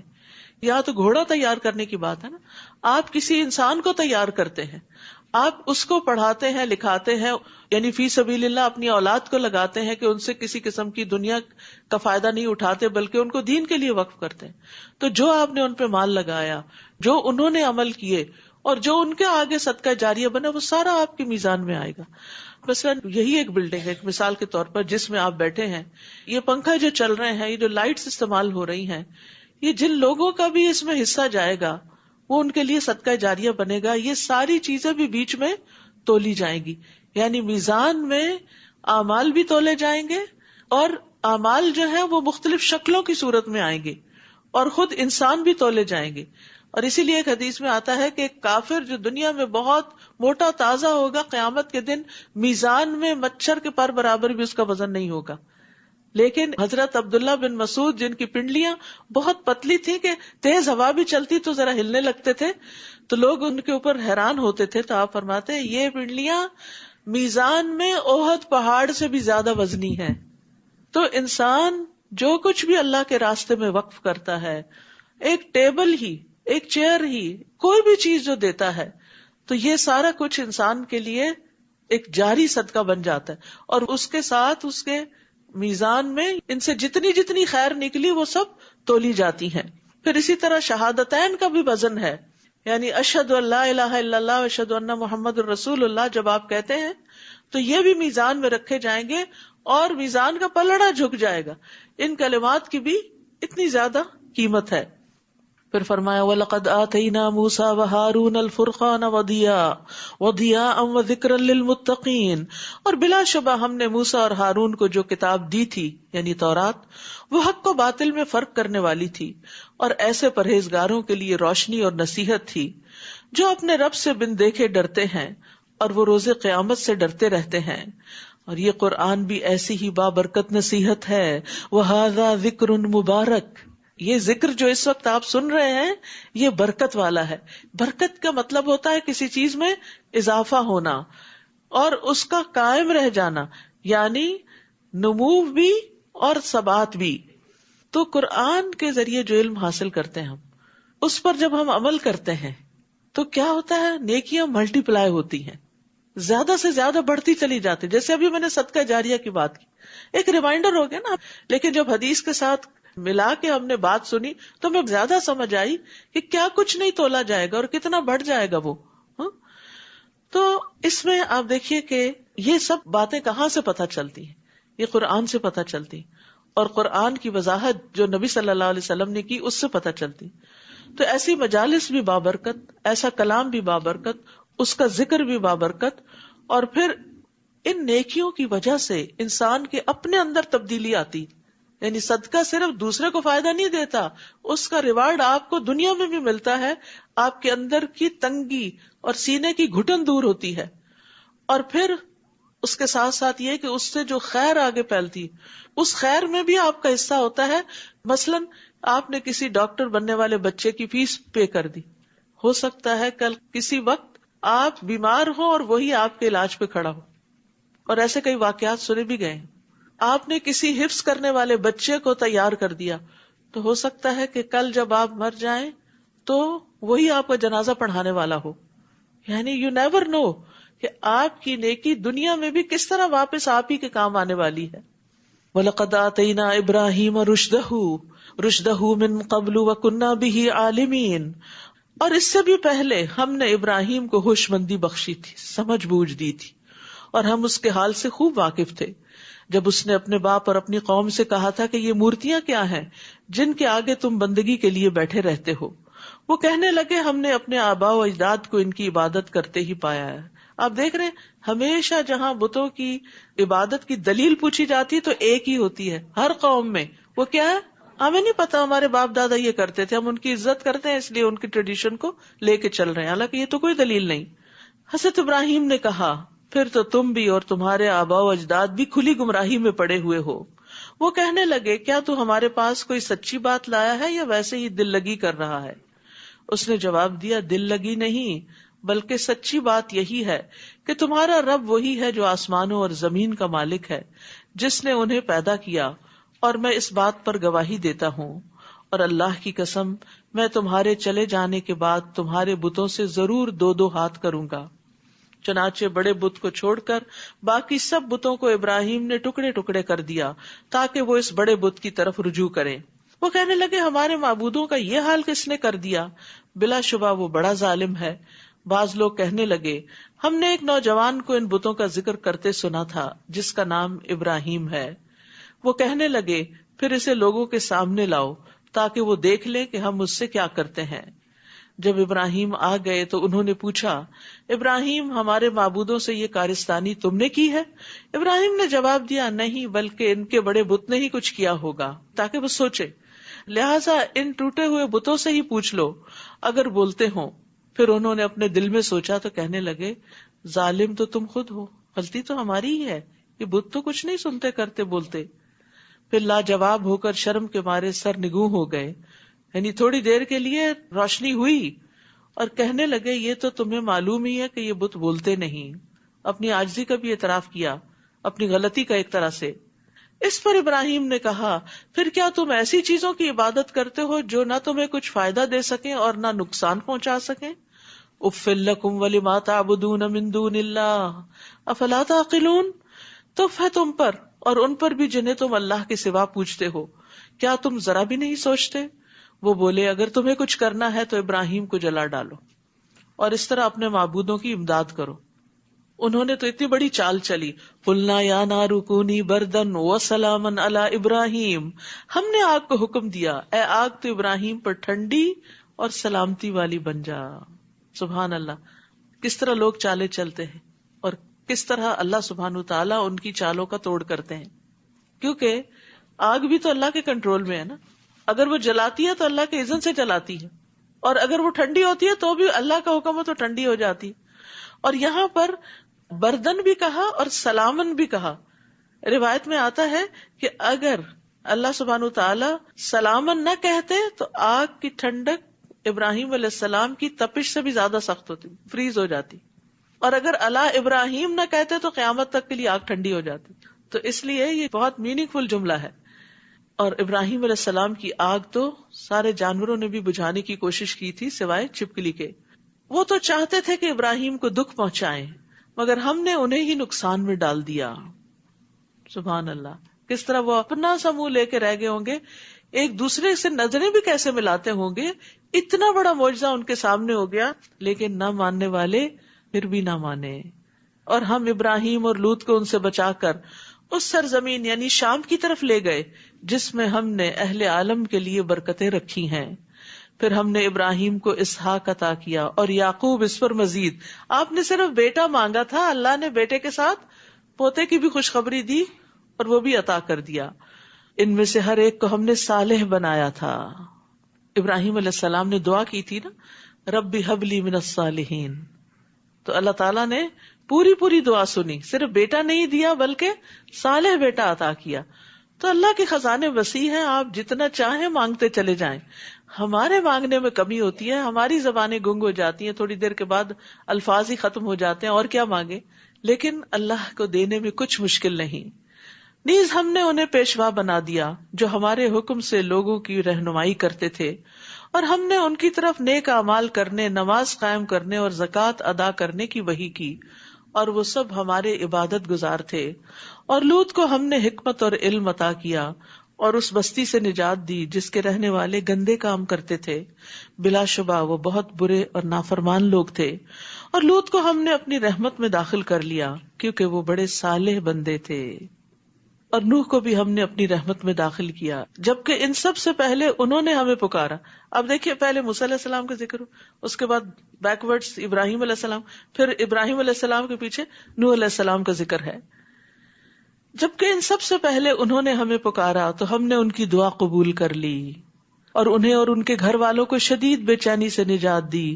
فنجیناہ واہلہ من الکرب العظیم، اور ان لوگوں کے خلاف ان کی مدد کی جنہوں نے ہماری آیات کو جھٹلایا تھا، وہ لوگ بھی بہت برے تھے، لہٰذا ہم نے ان سب کو غرق کر دیا۔ اور داؤد اور سلیمان کو بھی یہی نعمت دی تھی جب وہ ایک کھیتی کے بارے میں فیصلہ کر رہے تھے جسے کچھ لوگوں کی بکریاں اجاڑ گئی تھی، اور جب وہ فیصلہ کر رہے تھے تو ہم انہیں دیکھ رہے تھے۔ اس وقت ہم نے سلیمان کو صحیح فیصلہ سمجھا دیا، حالانکہ وہ بیٹے تھے، چھوٹے تھے۔ جبکہ ہم نے قوت فیصلہ اور علم دونوں کو عطا کیا تھا، اور داؤد کے ساتھ ہم نے پہاڑوں اور پرندوں کو مسخر کر دیا کہ وہ ان کے ہمراہ تسبیح کیا کریں، اور یہ تسخیر ہم ہی کرنے والے تھے۔ اصل میں ہوا یہ کہ دو لوگوں کے درمیان ایک جھگڑا ہو گیا، ایک شخص بکریاں چراتا تھا اور دوسرا فارمر تھا، کھیت اگاتا تھا، تو بکریوں نے اس کا کھیت تباہ کر دیا۔ مقدمہ داؤد علیہ السلام کے پاس آیا، جو وقت کے بادشاہ بھی تھے اور نبی بھی تھے، اور ان کے درمیان فیصلے بھی کرتے تھے۔ آپ نے فیصلہ دیا کہ بکریاں کھیت کے مالک کو دے دی جائیں، اور اس طرح اس کا نقصان پورا ہو جائے گا۔ سلیمان علیہ السلام نے اختلاف کیا، انہوں نے کہا نہیں، صرف اس وقت تک بکریاں کھیت کے مالک کے پاس رہیں جب تک کہ بکریوں والا اس کھیت کو دوبارہ تیار نہ کر دے، تو اس طرح دونوں پر ظلم نہیں ہوگا۔ اس وقت تک اگر وہ کھیت سے فائدہ نہیں اٹھا پا رہا کھیت کا مالک، تو بکریوں سے فائدہ اٹھا لے گا، اور بکریوں والا جو ہے وہ کھیت تیار کر کے اپنی بکریاں واپس لے لے گا۔ تو یہ ہے کہ بعض اوقات بچے یا جوان یا ہم سے عمر میں چھوٹے یا تجربے میں چھوٹے زیادہ بہتر بات بھی کر سکتے، اس لیے ہمیشہ دوسرے کی بات کو غور سے سننا چاہیے اور انصاف کے ساتھ فیصلہ کرنا چاہیے جس میں سب کا بھلا ہو۔ اس میں بڑے چھوٹے کی بات نہیں، کبھی اللہ تعالیٰ کوئی بات کسی کو زیادہ بہتر طور پر سجھا دیتا ہے، اور اس سے یہ بات بھی اخذ کی گئی ہے کہ قاضی کو اس کی کوشش کا اجر ملتا ہے۔ حسن بصری کہتے ہیں اللہ تعالیٰ نے سلیمان علیہ السلام کی تعریف کی ہے اور داؤد علیہ السلام پر ملامت نہیں کی۔ فیصلہ ان کا بھی ٹھیک تھا اپنی جگہ، لیکن سلیمان علیہ السلام کا زیادہ درست تھا۔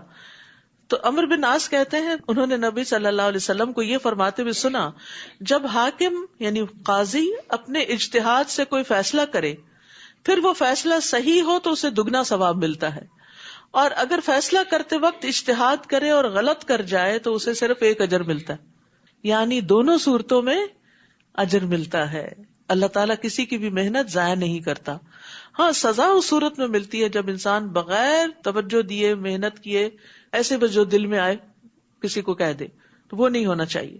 اور ہم نے داؤد کو تمہارے فائدے کے لیے زرہ بنانے کی صنعت سکھلا دی تھی تاکہ تمہیں لڑائی کی زد سے بچائے، پھر کیا تم شکر گزار بنتے ہو؟ تو جو نعمتیں اللہ تعالیٰ نے سلیمان اور داؤد علیہ السلام کو دی تھی انہوں نے ان کو کیسے استعمال کیا؟ یعنی قرآن میں جتنے بھی پیغمبروں کا ذکر ہے ان میں سب سے زیادہ نعمتوں کے اعتبار سے جو پیغمبر ہیں وہ داؤد علیہ السلام اور سلیمان علیہ السلام ہیں۔ ایکسٹرا آرڈنری قسم کی ان کو سہولتیں اور نعمتیں دی گئی تھی، لیکن انہوں نے کیا کیا؟ نعمتوں کو اللہ کی اطاعت میں استعمال کیا، اور یہی شکر ہے۔ نیز ہم نے سلیمان کے لیے تیز و تند ہوا کو مسخر کر دیا تھا۔ آج آپ دیکھیں ٹورنیڈوز جو آتے ہیں کس قدر تباہی مچاتے ہیں، کوئی قوت ان کو روک نہیں سکتی، یہ ہوائیں ان کے لیے مسخر تھیں۔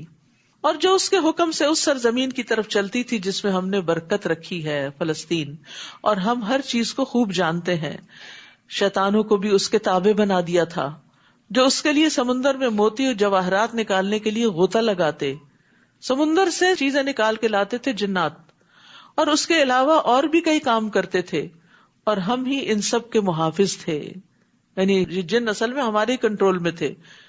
اور یہی نعمت ہم نے ایوب کو بھی دی تھی، جب انہوں نے اپنے رب کو پکارا، مجھے بیماری لگ گئی ہے اور تو سب رحم کرنے والوں سے بڑھ کر رحم کرنے والا ہے۔ ہر بیمار کو یہ دعا پڑھنی چاہیے، انی مسنی الضر وانت ارحم الراحمین فاستجبنا لہ۔ چنانچہ ہم نے اس کی دعا قبول کر لی اور جو بیماری انہیں لگی تھی اسے دور کر دیا۔ 18 سال ایوب علیہ السلام بیمار ہے۔ اب دیکھیے، ایک طرف داؤد اور سلیمان علیہ السلام ہے جنہیں نعمتوں سے آزمایا جا رہا ہے، اور دوسری طرف ایوب علیہ السلام ہے جو اتنی شدید بیماری سے آزمائے جا رہے ہیں۔ تو یہ اللہ کا فیصلہ ہوتا ہے، اور اللہ تعالیٰ ہر ایک کی کیپیسٹی دیکھتا ہے کہ کس کو کس طریقے سے آزمایا جائے، اور انہیں ہم نے صرف اس کے اہل و عیال ہی نہ دیے، یعنی صبر کا نتیجہ یا بدلہ کتنا میٹھا تھا پھر، بلکہ ان کے ساتھ اتنے ہی اور بھی دیے، اور یہ ہماری طرف سے خاص رحمت تھی، اور اس میں بھی عبادت گزاروں کے لیے ایک سبق تھا۔ یعنی ایوب علیہ السلام کی آزمائش میں ایک بہت بڑا سبق ہے، تاکہ کوئی بھی آزمائش میں جب مبتلا ہو نیک سے نیک انسان تو وہ یہ نہ سمجھے کہ شاید میں نے کوئی گناہ کیا ہے، یا ہمیں کسی اور کے بارے میں بھی ججمنٹل نہیں ہونا چاہیے۔ بعض اوقات ہم دیکھتے ہیں نا کہ کوئی بہت دیندار انسان ہوتا ہے لیکن اللہ تعالیٰ اس کے اوپر کوئی امتحان ڈال دیتا ہے، کسی بھی قسم کا ہو سکتا ہے، تو پہلا خیال شیطان کیا ڈالتا ہے دل میں؟ کچھ کیا ہوگا نا کہ پکڑ آ گئی، پتہ نہیں کیا کیا تھا چھپ کے جو پکڑ آئی، کچھ نہیں کہہ سکتے. عبادت گزاروں کے لیے سبق ہے اس میں کہ عبادت کے باوجود بھی امتحان آ سکتا ہے، بیماری آ سکتی ہے، مصیبت آ سکتی ہے، اولاد میں کوئی تکلیف اور پریشانی آ سکتی ہے. تو وہ ایوب علیہ السلام کے صبر کرنے سے تسلی پکڑیں جو اللہ نے ان کی تقدیر میں لکھی ہوئی تھی، اور پھر وہ ویسا ہی کیا جیسا اللہ نے چاہا. اور پھر عبادت گزاروں پر جب کوئی تکلیف آئے تو وہ سوچے کہ ایوب علیہ السلام تو انتہائی عبادت گزار اللہ کے نبی تھے، اگر ان پہ تکلیف آ گئی تو ہم پہ بھی آ سکتی ہے. یہ اللہ تعالیٰ کی ضروری نہیں کہ ناراضگی ہو. اور ایک اور روایت میں آتا ہے اللہ جس کے ساتھ بھلائی کا ارادہ کرتا ہے اس کو مصیبت میں مبتلا کر دیتا ہے. تو چھوٹی مصیبت بڑی مصیبت اللہ کی طرف راغب ہونے کا ذریعہ بنتی ہے، گناہوں کی معافی کا ذریعہ بنتی ہے، صاف پاک ہونے کا ذریعہ بنتی ہے. تو اس لیے تکلیف کو اپنے حق میں کوئی بھی برا نہ سمجھے، اس پہ واویلا نہ کرے، اللہ سے ناراض نہ ہو، اس کو اللہ کی ناراضگی کا ذریعہ ہی نہ سمجھے بلکہ پاک ہونے کا ذریعہ سمجھے. اور یہ اللہ کی محبت کی علامت بھی ہوتی ہے. رسول اللہ صلی اللہ علیہ وسلم نے فرمایا بے شک اللہ عز و جل جب کسی قوم سے محبت کرتا ہے تو انہیں آزمائش میں مبتلا کر دیتا ہے، پھر جو شخص صبر کرتا ہے اسے صبر ملتا ہے، اور جو جزا فضا کرتا ہے اس کے لیے جزا فضا ہے. اور اسماعیل اور ادریس اور ذوالکفل کو بھی ہم نے نعمت عطا کی، اور یہ سب بڑے صابر لوگ تھے، اور ان سب کو ہم نے اپنی رحمت میں داخل کیا، بلا شبہ یہ صالح بندے تھے. یعنی ایوب علیہ السلام کے بعد اسماعیل، ادریس اور ذوالکفل علیہ السلام کی بھی خاص خوبی کیا بتائی گئی؟ کون سی نعمت ان کو دی تھی؟ صبر کی نعمت. ان سب کو ہم نے اپنی رحمت میں داخل کیا، بلا شبہ یہ صالح بندے تھے. اور ذنون مچھلی والے یونس کو بھی ہم نے اپنی رحمت میں داخل کیا. جب وہ غصے سے بھرے ہوئے بستی چھوڑ کر چلے گئے، انہیں یہ گمان تھا کہ ہم ان پر گرفت نہ کر سکیں گے، پھر انہوں نے اندھیروں میں پکارا. اللہ اکبر، مچھلی کے پیٹ کا اندھیرا، سمندر کی تہہ میں جا کے بیٹھ گئی، وہاں کا اندھیرا، رات کا اندھیرا، بادلوں کا اندھیرا، اندھیرے پر اندھیرا. تو انہوں نے وہاں اپنے رب کو پکارا، اتنی مشکل جگہ پر. کیا پکارا؟ لا الہ الا انت سبحانک انی کنت من الظالمین، تیرے سوا کوئی الہ نہیں، آپ پاک ہیں، میں ہی قصوروار تھا. نبی صلی اللہ علیہ وسلم نے فرمایا ذنون یعنی یونس علیہ السلام کی دعا جب وہ مچھلی کے پیٹ میں تھے، یعنی لا الہ الا انت سبحانک، جب بھی کوئی مسلمان کسی معاملے میں ان الفاظ کے ساتھ اپنے رب سے دعا کرے وہ دعا اس کے لیے ضرور قبول ہوگی. یہ مسند احمد کی روایت ہے. یعنی جب آپ دعا مانگنے لگے تو کیا کریں؟ اللہ کی تسبیح تو بیان کرتے ہی ہے نا، سبحان اللہ پڑھتے ہیں، پھر دروشی پڑھتے ہیں، پھر دعا کرتے ہیں، تو اس موقع پر آپ لا الہ الا انت سبحانک بھی پڑھ لیا کریں. اور اسی طرح یہاں جو آیت میں آیا ہے فاستجبنا له ونجیناہ من الغم وکذالک ننجی المؤمنین، تب ہم نے ان کی دعا کو قبول کر لیا اور انہیں اس غم سے نجات دی. یعنی وہاں وہ تکلیف میں تو تھے ہی، غم زیادہ تھا کہ اللہ تعالیٰ ناراض ہو گیا ہے اور یہ مصیبت آ گئی ہے، یہ اندھیرے آ گئے ہیں. فرمایا اور ہم اسی طرح ایمان رکھنے والوں کو نجات دیا کرتے ہیں. یعنی اگر کوئی بھی مومن کسی مصیبت میں پھنس جائے تو اس دعا کو یاد کر لے، اس کو کثرت سے پڑھے تو اللہ سبحانہ تعالیٰ اس کا غم بھی دور کر دیں گے. یہ اللہ کا وعدہ ہے، کر کے دیکھیں. وزکریا، اور زکریا کو بھی جب انہوں نے اپنے رب کو پکارا، یہاں سارے پیغمبروں کی دعاؤں کا ذکر اکٹھا کر دیا گیا. اور یہ ہمیں کیوں بتایا گیا؟ تاکہ مختلف مواقع کی مناسبت سے ہم بھی دعائیں کرتے رہیں اور ان دعاؤں کے ذریعے اللہ سے دعا مانگیں. انہوں نے اپنے رب کو پکارا، اے میرے رب مجھے تنہا نہ چھوڑنا، اور بہترین وارث تو آپ ہی ہیں. سو ان کی بھی ہم نے دعا قبول کر لی اور انہیں یحییٰ عطا کیا اور ان کی بیوی کو اولاد کے قابل بنا دیا. انہم کانوا یسارعون فی الخیرات، یہ سب لوگ بھلائی کے کاموں کی طرف لپکتے تھے. یعنی ان کی دعائیں کیوں قبول کی؟ کیونکہ یہ نیک لوگ تھے. فلیؤمنوا بی، اگر ہم چاہتے ہیں کہ اللہ تعالیٰ ہماری دعائیں قبول کرے تو ہمیں بھی اس پر اپنا ایمان مضبوط کرنا چاہیے اور اس کی پکار پہ لبیک کہنا چاہیے. اور ہمیں شوق اور خوف سے پکارتے تھے، شوق سے دعا مانگے، شوق سے، اور خوف ڈرے بھی کہ پتہ نہیں ہم نے کون سے گناہ کیے ہیں، پتہ نہیں دعا قبول ہوتی ہے یا نہیں ہوتی. یہ سب ہمارے آگے جھک جانے والے تھے. وَكَانُوا لَنَا خَاشِعِينَ، خشوع سے ہمبل ہو کے دعا مانگے، غافل ہو کے نہیں. اور اس عورت کو بھی جنہوں نے اپنی عصمت کی حفاظت کی، اشارہ ہے مریم علیہ السلام کی طرف، پھر ہم نے اپنی روح سے اس کے اندر پھونکا اور انہیں اور ان کے بیٹے کو تمام جہان والوں کے لیے ایک نشانی بنا دیا. یہ انبیاء کی جماعت ہی تمہاری امت ہے جو ایک ہی امت ہے، اور میں تمہارا رب ہوں، لہٰذا میری ہی عبادت کرو. اور لوگوں نے اپنے دین کے معاملے کو آپس میں ٹکڑے ٹکڑے کر ڈالا، مگر ہر ایک کو ہماری ہی طرف لوٹ کر آنا ہے. پھر جو شخص نیک عمل کرے اور وہ مومن ہو تو اس کی کوشش کی ناقدری نہیں ہوگی. کتنی بڑی خوشخبری ہے یہ. جو مومن ہو اور نیک عمل کرے تو اس کی کوشش کی ناقدری نہیں ہوگی، اور ہم اس کے ہر عمل کو لکھتے جا رہے ہیں.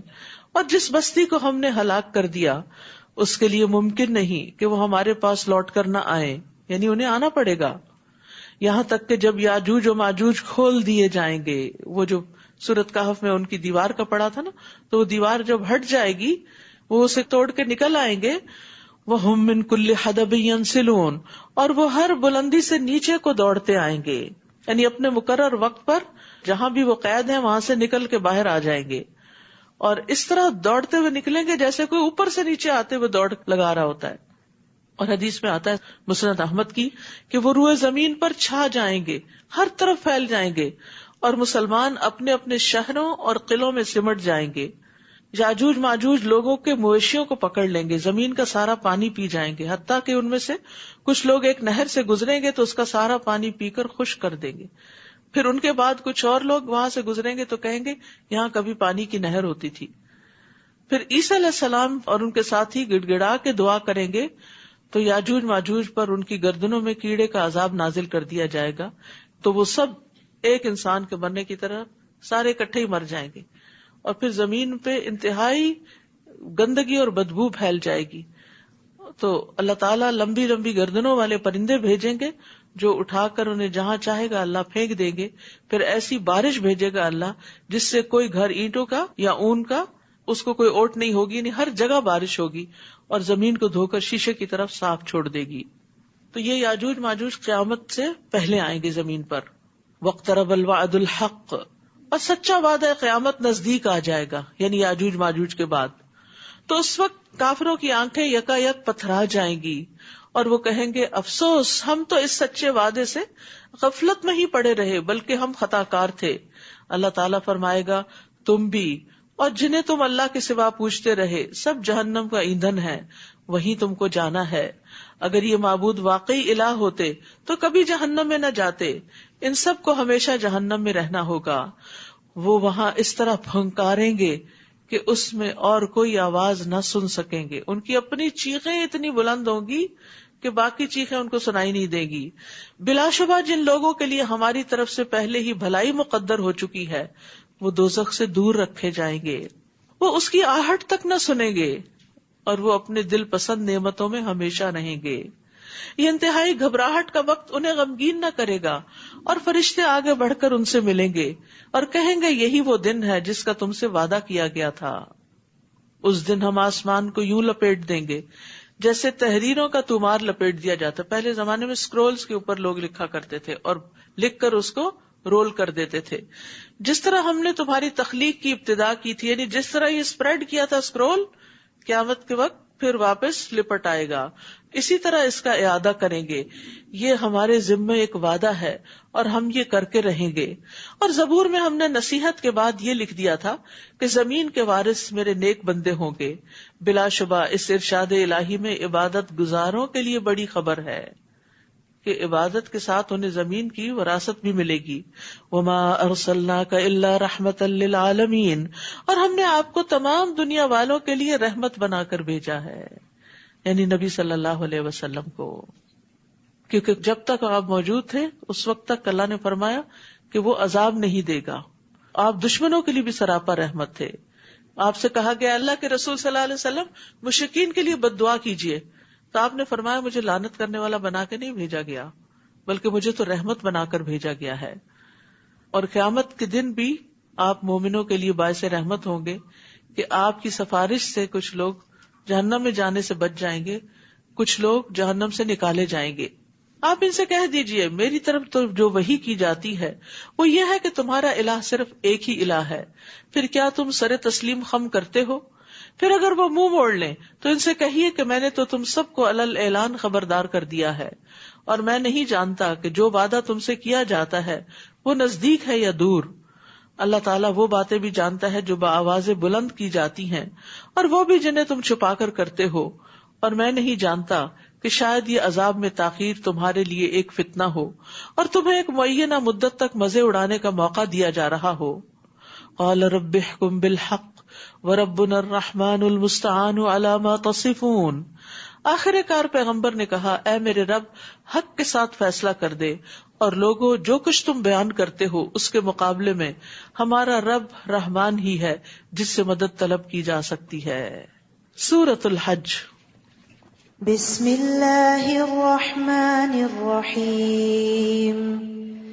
یا ایہا الناس اتقوا ربکم ان زلزلة الساعة شیء عظیم یوم ترونها تذهل كل مرضعة عما ارضعت وتضع كل ذات حمل حملها وترى الناس سكارى وما هم بسكارى ولكن عذاب الله شديد. شروع کرتی ہوں اللہ کے نام سے جو بے انتہا مہربان نہایت رحم فرمانے والا ہے. یا ایھا الناس اتقوا ربکم ان زلزلۃ الساعۃ شیء عظیم. لوگوں اپنے رب سے ڈرتے رہو، بلا شبہ قیامت کا زلزلہ بڑی ہولناک چیز ہے. اس دن تم دیکھو گے کہ ہر دودھ پلانے والی اپنے دودھ پیتے بچے کو بھول جائے گی اور ہر حاملہ کا حمل گر جائے گا، اور تو لوگوں کو مدہوش دیکھے گا حالانکہ وہ مدہوش نہیں ہوں گے بلکہ اللہ کا عذاب ہی بڑا سخت ہوگا. اور کچھ لوگ ایسے ہیں جو اللہ کے بارے میں بغیر علم کے بحث کرتے ہیں، اللہ کو جانتے نہیں، اور اللہ تعالیٰ کے بارے میں، اللہ کے فیصلوں کے بارے میں، اللہ کے افعال کے بارے میں، اس کی صفات کے بارے میں عجیب و غریب باتیں کرتے ہیں، اور ہر سرکش شیطان کی اتباع کرنے لگتے ہیں. یعنی اللہ کے فیصلے اور اللہ کے احکامات کو چھوڑ کر شیطان کی باتیں مانتے ہیں، گویا دوسرے لفظوں میں اپنی خواہشات کی پیروی کرتے ہیں. ایسے لوگوں کی قسمت میں یہ لکھ دیا گیا ہے کہ جو شخص شیطان کو اپنا دوست بنائے گا وہ اسے گمراہ کر کے چھوڑے گا اور جہنم کے عذاب کی راہ دکھلائے گا. لوگوں اگر تمہیں موت کے بعد دوبارہ زندہ ہونے میں کوئی شک ہے تو تمہیں معلوم ہونا چاہیے کہ ہم نے تمہیں مٹی سے پیدا کیا، پھر نطفے سے، پھر خون کے لوتھڑے سے، پھر گوشت کی بوٹی سے جو منقش بھی ہوتی ہے اور نقش کے بغیر بھی، تاکہ ہم تم پر اپنی قدرت کو واضح کر دیں. پھر ہم جس نطفے کے متعلق چاہتے ہیں اسے رحموں میں ایک خاص مدت تک جمائے رکھتے ہیں، پھر تمہیں بچہ بنا کر نکالتے ہیں، پھر تمہاری پرورش کرتے ہیں تاکہ تم اپنی بھرپور جوانی کو پہنچو. پھر تم میں سے کسی کی تو روح قبض کر لی جاتی ہے اور کسی کو بدترین عمر انتہائی بڑھاپے تک زندہ رکھا جاتا ہے تاکہ وہ سب کچھ جاننے کے بعد پھر کچھ بھی نہ جانے. اور تم دیکھتے ہو کہ زمین خشک پڑی ہوتی ہے، پھر جب ہم اس پر بارش برساتے ہیں تو وہ حرکت میں آتی ہے اور پھول جاتی ہے اور ہر قسم کی پربہار چیزیں اگانا شروع کر دیتی ہے. نبی صلی اللہ علیہ وسلم سائنٹسٹ نہیں تھے، لیکن جس طرح وحی کے ذریعے آپ کو یہ علم حاصل ہوا اور آپ نے انسان کی تخلیق کے مرحلے اور اس کے سٹیجز بتائیں، وہ آج پچھلی صدی میں ہو بہو سچ ثابت ہوئی. اور آپ صلی اللہ علیہ وسلم ان ساری چیزوں سے خود ناواقف تھے، اللہ نے وحی کے ذریعے آپ کو یہ علم دیا. اور اسی طرح زمین میں کس طرح پانی کی ضرورت ہوتی ہے سبزہ اگانے کے لیے، یہ بھی اللہ نے آپ کو وحی کے ذریعے بتایا. اگرچہ انسان اپنی آنکھوں سے دیکھتا ہے لیکن پانی کے بغیر کوئی بھی زندہ چیز سروائیو نہیں کر سکتی. تو یہ سب کچھ نبی صلی اللہ علیہ وسلم کے سچا رسول ہونے کی نشانی ہے. ونس آپ کی رسالت اسٹیبلش ہو جاتی ہے، قرآن سچی کتاب ثابت ہو جاتا ہے، تو اس کے بعد اگلا مرحلہ یہ ہوتا ہے کہ پھر انسان جو کچھ اس کتاب میں آیا اس سب کو سچا مانے اور اس کے مطابق اپنی زندگی کو تبدیل کر لے. یہ سب کچھ اس لیے ہوتا ہے کہ اللہ ہی حق ہے، وہی مردوں کو زندہ کرتا ہے اور وہی ہر چیز پر قادر ہے، اور قیامت یقیناً آنے والی ہے، اس میں کوئی شک و شبہ نہیں.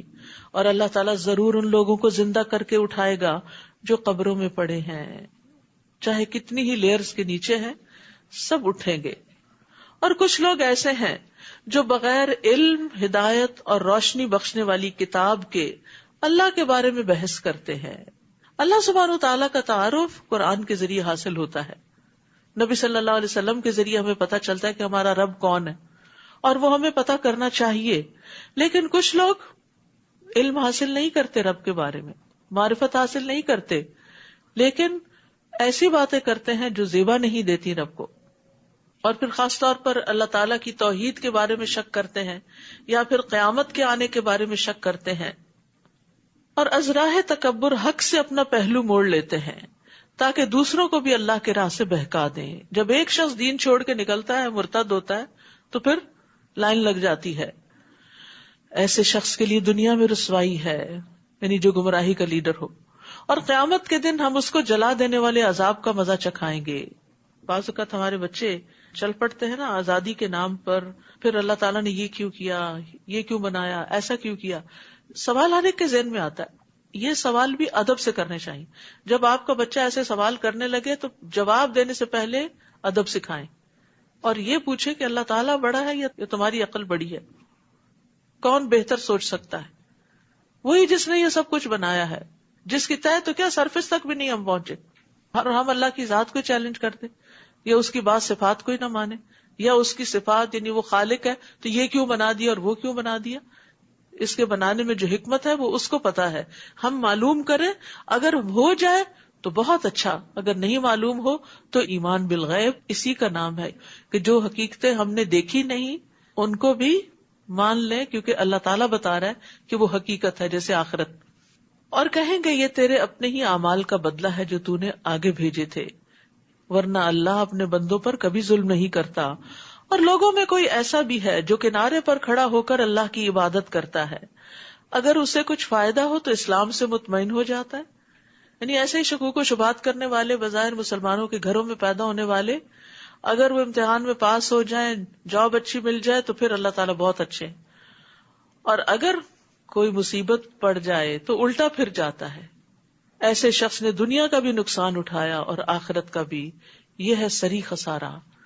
تو اللہ تعالیٰ کو صرف اچھے حال میں ہی یاد نہیں کرنا چاہیے، تکلیف کے وقت بھی اللہ ہی کی طرف رجوع کرنا چاہیے اور اللہ سے راضی رہنا چاہیے. یاد رکھیے ایمان کا امتحان ہوتا رہے گا، اور کمزور ایمان آزمائش کے وقت قائم نہیں رہتا، کیونکہ انسان کو اللہ تعالیٰ مختلف طریقوں سے آزما کے دیکھتا ہے کہ یہ سچا مومن ہے یا نہیں. وہ اللہ کے سوا اسے پکارتا ہے جو نہ اسے تکلیف پہنچا سکتا ہے اور نہ فائدہ دے سکتا ہے. یہ ہے گمراہی کی انتہا. وہ اس کو پکارتا ہے جس کا نقصان اس کے نفع سے زیادہ قریب تر ہے. بہت برا ہے اس کا مددگار اور بہت برا ہے اس کا رفیق. جو لوگ ایمان لائے اور نیک عمل کیے، یقیناً اللہ انہیں ایسے باغات میں داخل کرے گا جن میں نہریں بہ رہی ہیں. بلا شبہ اللہ جو چاہے وہی کرتا ہے. اور جو شخص یہ خیال کرتا ہو کہ اللہ تعالیٰ دنیا اور آخرت میں اس کی مدد نہیں کرے گا، اس لیے وہ دوسروں کی طرف رجوع کر لے، کسی اور کی طرف چلا جائے مدد لینے، اسے چاہیے کہ آسمان تک ایک رسی لٹکائے، پھر اسے کاٹ ڈالے اور دیکھے کہ کیا اس کی یہ تدبیر اس چیز کو دفع کر سکتی ہے جو اسے غصہ دلاتی ہے. یعنی وہ کتنی کوشش کرے تقدیر کے فیصلے کو نہیں بدل سکتا. یہ نہیں کہ اللہ نے دعا نہیں سنی تو غیر اللہ کے پاس کوئی زیادہ بڑی طاقت ہے تو وہ جو اللہ تعالیٰ نہیں کام کرے وہ کر کے دے دیں گے، ایسا نہیں ہے. اسی طرح کی واضح آیات سے ہم نے قرآن کو نازل کیا، اور اللہ یقیناً ہدایت اسے ہی دیتا ہے جسے وہ چاہتا ہے. جو لوگ ایمان لائے اور جو یہودی ہوئے اور صابی اور عیسائی اور آتش پرست اور جو مشرک ہیں، اللہ تعالیٰ ان سب کے درمیان قیامت کے دن فیصلہ کر دے گا، کیونکہ اللہ تعالیٰ ہر چیز پر گواہ ہے. الم تر ان اللہ یسجد لہ من فی السماوات ومن فی الارض کیا تم دیکھتے نہیں کہ جو کچھ آسمانوں میں ہے اور جو کچھ زمین میں ہے، اور سورج، چاند، ستارے، پہاڑ، درخت، چوپائے اور لوگوں کی ایک کثیر تعداد اللہ کے حضور سر بسجود ہے، سجدہ کرتے ہیں، اور بہت سے لوگ ایسے بھی ہیں جو عذاب کے مستحق ہو چکے ہیں، یعنی وہ سجدہ نہیں کرتے، اور جسے اللہ ذلیل و خوار کرے اسے کوئی عزت دینے والا نہیں، اور اللہ وہی کرتا ہے جو وہ چاہتا ہے۔ یہاں پر سورج، چاند اور ستاروں وغیرہ کا ذکر بطور خاص کیا گیا کہ وہ اللہ کی تسبیح کر رہے ہیں، جس سے کیا بتانا مقصود ہے کہ وہ معبود نہیں ہے جن کو تم پوجتے ہو، کیونکہ ستارہ پرست قومیں بھی ہیں، سورج کی پوجا کرنے والی بھی، چاند کی بھی، تو یہاں پر یہ بتا دیا گیا کہ اللہ نے ان کو پیدا کیا، اس نے انہیں تمہارے لیے مسخر کیا، وہ تو خود اپنے خالق کے حضور سجدہ ریز ہیں، تسبیح کرتے ہیں، اس لیے تم ان کے آگے سجدہ مت کرو، لا تسجدوا للشمس ولا للقمر۔ اور آپ دیکھیے کہ یہاں پر سجدے کا ذکر کیا گیا، تسبیح کا ذکر کیا گیا، کہ یہ سارے جھکے ہوئے اللہ کے آگے۔ یاد رکھیے اللہ تعالیٰ کے نزدیک سب سے پسندیدہ عمل ہے سجدہ۔ رسول اللہ صلی اللہ علیہ وسلم کے آزاد کردہ غلام ثوبان سے کسی نے پوچھا کہ آپ مجھے ایسے عمل کے بارے میں بتائیں کہ جس کے کرنے سے اللہ مجھے جنت میں داخل کر دے۔ تو وہ کہتے ہیں میں نے پھر پوچھا، جب تیسری بار پوچھا تو انہوں نے کہا میں نے رسول اللہ صلی اللہ علیہ وسلم سے اس بارے میں سوال کیا تھا تو آپ نے فرمایا تم پر اللہ کے لیے سجدوں کی کثرت لازم ہے، تم جب بھی کوئی سجدہ کرتے ہو تو اللہ تعالیٰ اس سجدے کے سبب سے تمہارا ایک درجہ بڑھا دیتے ہیں اور اس کے ذریعے تمہاری ایک خطا مٹا دیتے ہیں۔ ایک روایت میں آتا ہے کہ 2 لوگ ایک دن مسلمان ہوئے، ایک شخص شہید ہو گیا یعنی دنیا سے رخصت ہو گیا، دوسرا 1 سال کے بعد طبعی موت مرا۔ تو حضرت طلحہ نے خواب میں دیکھا کہ جو بعد میں فوت ہوا ہے نارمل ڈیتھ میں، وہ جنت میں پہلے داخل ہو رہا ہے، شہید پیچھے ہے۔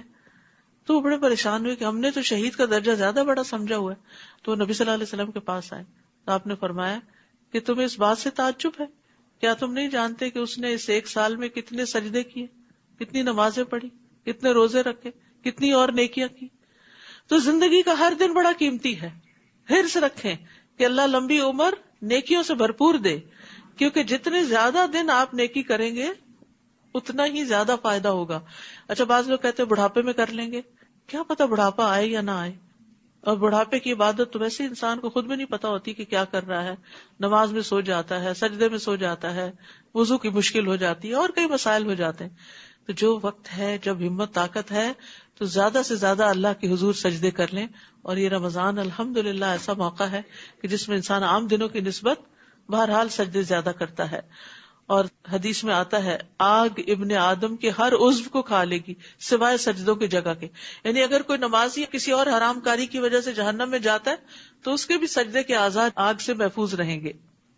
یہ 2 فریق ہیں جنہوں نے اپنے رب کے بارے میں جھگڑا کیا، ان میں سے جنہوں نے کفر کیا ان کے لیے آگ کے کپڑے کاٹے جا چکے ہیں اور ان کے سروں پر سے کھولتا ہوا پانی ڈالا جائے گا، جہنم میں کھولتے ہوئے پانی کا عذاب ہوگا۔ یسہر بہ ما فی بطونہم والجلود، جس سے ان کی کھالیں گل جائیں گی، وہ کیونکہ جہنم کی آگ بہت تیز ہے نا، تو اس کی پانی کا جو بوائلنگ پوائنٹ ہوگا وہ بھی شدید ہوگا، تو ان کی کھالیں گل جائیں گی اور جو ان کے پیٹ میں وہ بھی گل جائے گا۔ نبی صلی اللہ علیہ وسلم نے فرمایا جب دوزخیوں کے سر پر گرم پانی ڈالا جائے گا تو وہ گرم پانی اندر کو اترتا ہوا پیٹ تک پہنچ جائے گا، یعنی پہلے دماغ کو کھولائے گا، پھر وہ گزر کے پیٹ میں جائے گا اور ان چیزوں کو کاٹ ڈالے گا جو پیٹ کے اندر ہیں، آنتے وغیرہ، یہاں تک کہ وہ گرم پانی پاؤں کے راستے سے باہر نکلے گا۔ سحر کے یہی معنی ہیں، یسحر بہ، پھر وہ دوزخی پہلے جیسا ہو جائے گا اور پھر وہ عمل دوبارہ شروع ہو جائے گا۔ وَلَهُم مَّقَامِعُ مِنْ حَدِيدٍ، نیز ان کے لیے لوہے کے ہنٹر ہوں گے مارنے کے لیے۔ كُلَّمَا أَرَادُوا أَن يَخْرُجُوا مِنْهَا مِنْ غَمٍّ أُعِيدُوا فِيهَا وَذُوقُوا عَذَابَ الْحَرِيقِ، جب بھی وہ رنج کے مارے دوزخ سے نکلنا چاہیں گے تو اسی میں واپس لوٹا دیے جائیں گے۔ استغفر اللہ۔ اور انہیں کہا جائے گا چکھو اب جلانے والے عذاب کا مزہ۔ اس کے برعکس وہ لوگ جو ایمان لائے اور نیک اعمال کیے، اللہ تعالیٰ یقیناً انہیں ایسے باغات میں داخل کرے گا جن میں نہریں بہ رہی ہیں، وہاں انہیں سونے کے کنگنوں اور موتیوں سے آراستہ کیا جائے گا، اور وہاں ان کا لباس ریشم ہوگا۔ جنت کے لباس اور جنت کے زیورات بھی اعمال سے بڑھتے ہیں، تو جن کو زیورات کا شوق ہو وہ وضو بہت اچھے سے کیا کریں۔ نبی صلی اللہ علیہ وسلم نے فرمایا، مومن کا زیور وہاں تک پہنچے گا جہاں تک وضو کا اثر پہنچے گا۔ اور جنتیوں کے لباس جو ہے وہ جنت کے درخت طوبہ سے بنایا جائے گا، جس کی مسافت 100 سال کے برابر ہے، اور اہل جنت کے کپڑے اس درخت کے پھل کے چھلکوں سے بنائے جائیں گے، یعنی بہت سافٹ ہوں گے۔ کون ہے یہ خوش قسمت؟ یہ وہ لوگ ہوں گے جنہیں پاکیزہ کلمہ یعنی کلمہ توحید، کلمہ طیب کو قبول کرنے کی راہ دکھلائی گئی، نیز انہیں صراط الحمید دکھایا گیا، یعنی اللہ سبحانہ تعالیٰ کا راستہ جو بہت تعریف والا ہے۔ بلا شبہ جو لوگ کافر ہیں اور لوگوں کو اللہ کی راہ سے اور مسجد حرام کی زیارت سے روکتے ہیں، وہ مسجد حرام جس میں ہم نے وہاں کے باشندوں اور باہر سے آنے والوں کے حقوق برابر رکھے ہیں، اور جو کوئی ازراہ ظلم مسجد حرام میں کجربی اختیار کرے گا، ایسے سب لوگوں کو ہم دردناک عذاب چکھائیں گے۔ وَإِذْ بَوَّأْنَا لِإِبْرَاهِيمَ مَكَانَ الْبَيْتِ أَلَّا تُشْرِكْ بِي شَيْئًا، اور وہ وقت بھی یاد کرو جب ہم نے ابراہیم کے لیے بیت الحرام کی جگہ تجویز کی تھی، اور انہیں کہا تھا میرے ساتھ کسی چیز کو شریک نہ بنانا۔ اسی لیے انہوں نے دعا مانگی تھی نا کہ وَجْنُبْنِي وَبَنِيَّ أَن نَّعْبُدَ الْأَصْنَامَ، اور میرے گھر کو طواف کرنے والوں، قیام کرنے والوں اور رکوع اور سجود کرنے والوں کے لیے صاف ستھرا رکھنا۔ ابراہیم علیہ السلام ایک پیغمبر ہیں، اور پیغمبر کو یہ تلقین کی جا رہی ہے کہ جو گھر آپ نے میرے لیے بنایا اس گھر کو پھر صاف بھی رکھنا ہے تاکہ لوگ آئیں اور عبادت کر سکیں۔ تو اس سے یہ بات پتہ چلتی ہے کہ اللہ کے گھر کی صفائی بڑی ضروری ہوتی ہے، اس کے کارپیٹس، اس کے واش رومز، اس کے آس پاس کی جگہیں، یہ ساری کی ساری خوب صاف ہونی چاہیے تاکہ لوگوں کا عبادت میں دل لگے۔ آپ نے دیکھا ہوگا کہ جن مسجدوں کے کارپیٹ سٹنک کر رہے ہوتے ہیں وہاں پر نماز میں کنسنٹریشن نہیں ہو پاتی۔ تو یہ کام کلینر ہونا اللہ کے گھر کا بڑا عزت والا کام ہے، اس میں کسی بھی قسم کی کوئی کنٹریبیوشن کرنا، چھتیں صاف کرنا، کھڑکیاں صاف کرنا، کسی بھی طرح صفائی کرنا، اس کے فرنیچر کو ٹھکانے رکھنا۔ جیسے اب نمازیں ہوتی ہیں تو یہ کرسیاں یہاں تو نہیں رکھی جا سکتی، ان کو ہٹانے کے لیے بھی والنٹیئرز چاہیے ہوتے ہیں، تو وہ بھی آپ اپنے آپ کو آفر کر سکتے ہیں۔ بہرحال کوئی بھی کام کسی بھی قسم کا، حتیٰ کہ اگر کوئی چیز ٹوٹ رہی ہے، کوئی گر رہی ہے، کوئی خراب ہو رہی ہے، تو اس کی درستگی کے لیے آگے بڑھنا اور محبت سے وہ کام کرنا، یہ انبیاء کی سنت ہے جن کو اللہ نے اس کام کا ذمہ دیا تھا۔ یعنی صرف لوگوں کو تعلیم ہی نہیں دینی بلکہ اس چیز کا بھی اہتمام کرنا ہے، اور اس کام کے کرنے والوں کا کیا مرتبہ اور مقام ہے۔ ابو ہریرہ سے مروی ہے کہ ایک حبشی مرد یا حبشی عورت مسجد نبوی میں جھاڑو دیا کرتی تھی، وہ فوت ہو گئی، تو نبی صلی اللہ علیہ وسلم نے اس کے بارے میں پوچھا، وہ کدھر ہے؟ نظر نہیں آ رہی۔ بتایا گیا کہ وہ تو فوت ہو گئی ہے۔ آپ نے فرمایا تم نے مجھے کیوں نہ بتایا کہ میں اس کا جنازہ پڑھتا، مجھے اس کی قبر کا بتاؤ۔ پھر آپ صلی اللہ علیہ وسلم اس کی قبر پہ تشریف لے گئے اور اس پر نماز پڑھی، یعنی اس کا جنازہ دوبارہ وہاں پڑھایا۔ تو کسی اور کے بارے میں کبھی آپ نے ایسا سنا کہ اس کو اتنی عزت بخشی؟ وہ ایک حبشی عورت تھی، غریب بے سہارا سی، کہ جو مسجد نبوی کو صاف کرتی تھی، تو اس کا اتنا بڑا مقام ہو گیا مرنے کے بعد۔ اللہ تعالیٰ کسی کا دنیاوی سٹیٹس نہیں دیکھتا کہ کسی کے پاس دنیا میں کون سا عہدہ اور رتبہ اور لباس اور اس کا مال کتنا ہے یا اس کی ناموری کتنی ہے، وہ یہ دیکھتا ہے کہ وہ کرتا کیا ہے، چاہے وہ صفائی کا کام ہی کیوں نہ کرتا۔ یہ تو ہم نے تقسیم کر رکھی ہے نا کہ شاید صفائی کرنا بہت اچھا کام نہیں، اس کے برعکس جو صفائی نہ کریں ان کی مذمت بھی کی گئی ہے۔ ایک شخص نے قوم کی امامت کی اور قبلے کی طرف تھوک دیا، یعنی سامنے تھوکائی پھینک دی۔ آپ دیکھ رہے تھے، جب وہ نماز سے فارغ ہوا تو آپ نے فرمایا آئندہ سے یہ تمہیں امامت نہ کرائے۔ تو یاد رکھیے اللہ پاک صاف رہنے والوں سے محبت کرتا ہے، ہم چاہتے ہیں نا اللہ ہم سے محبت کرے، تو بس اس صفائی کا اہتمام اپنے جسم میں بھی، لباس میں بھی، گھر میں بھی، پبلک پلیسز پہ بھی، مسجد میں بھی۔ مسجد اللہ کا گھر ہوتا ہے نا، سب کے لیے سانجا ہوتا ہے، تو وہ سب کی ذمہ داری ہوتا ہے، اور اس میں تعاون کرنا سب کے اوپر لازم ہوتا ہے تاکہ اللہ کی محبت حاصل ہو، اس میں کوئی دکھاوا اور ریاکاری نہ ہو، اللہ کی محبت۔ نیز یہ کہ لوگوں میں حج کا عام اعلان کر دو کہ وہ تمہارے پاس ہر دور دراز مقام سے پیدل اور چھریرے بدن کے اونٹوں پر سوار ہو کر آئیں، تاکہ لوگ وہ فائدے مشاہدہ کریں جو ان کے لیے یہاں رکھے گئے ہیں، اور جو جانور ہم نے انہیں عطا کیے ہیں ان پر مقررہ دنوں میں اللہ کا نام لیں، یعنی ان کو ذبح کریں، پھر انہیں خود بھی کھائیں اور تنگ دست محتاج کو بھی کھلائیں۔ یہ حج کے دن جو ہیں یہ دنیا کے سب سے بہترین دن ہوتے ہیں۔ نبی صلی اللہ علیہ وسلم نے فرمایا دنیا کے دنوں میں افضل ترین دن 10 دن عشر ذو الحجہ کے دن ہے۔ ان دنوں میں کیا ہوا نیک عمل اللہ کو سب سے زیادہ پسند ہے، اور ان 10 دنوں میں کثرت سے اللہ کا ذکر کرنے کا حکم دیا گیا ہے۔ آج آپ کے لیے یہ پیمفلٹ بھی جو عشرہ ذی الحج سے متعلق جو کرنے کے کام ہے وہ فری ڈسٹریبیوشن میں ہے، آپ لے جا سکتے ہیں، کیونکہ اب رمضان کے بعد آگے ذو الحجہ بھی آنے والا ہے، اور بہت سے لوگ اس کی فضیلت سے غافل ہوتے ہیں، انہیں پتہ ہی نہیں ہوتا کہ اس میں کیا ہوا نیک عمل اللہ تعالیٰ کو سال بھر کے اعمال سے افضل لگتا ہے۔ تو اس لیے ان دنوں میں ذکر بھی کرنا چاہیے اور اس کی اویئرنیس بھی کریٹ کرنی چاہیے لوگوں میں۔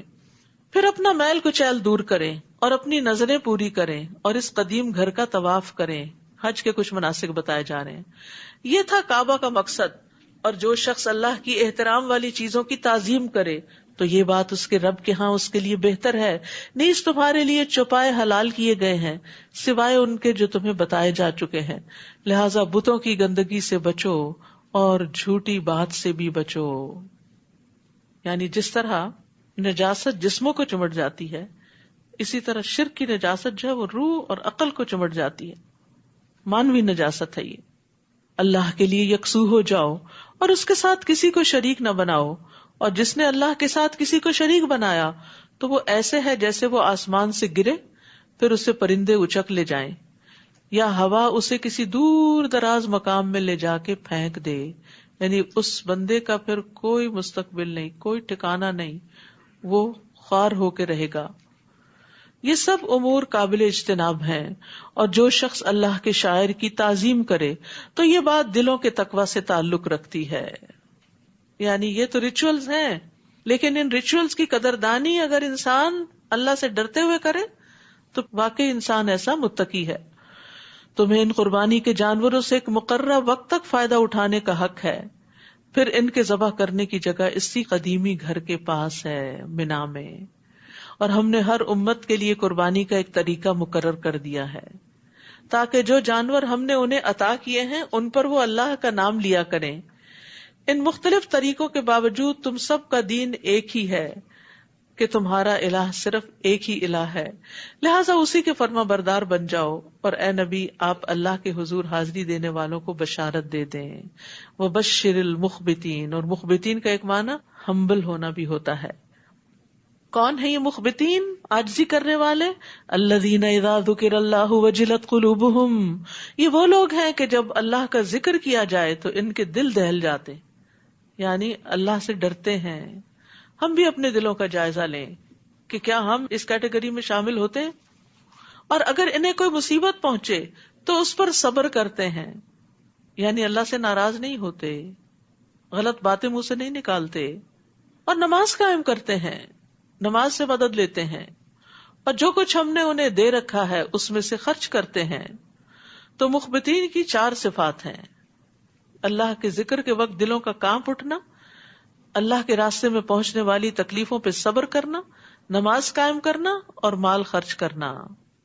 اور قربانی کے اونٹوں کو ہم نے تمہارے لیے اللہ کے شاعر بنا دیا جن میں تمہارے لیے بہتری ہے، لہذا ذبح کرتے وقت انہیں صف بستہ کھڑا کر کے یعنی لائن میں ان پر اللہ کا نام لو۔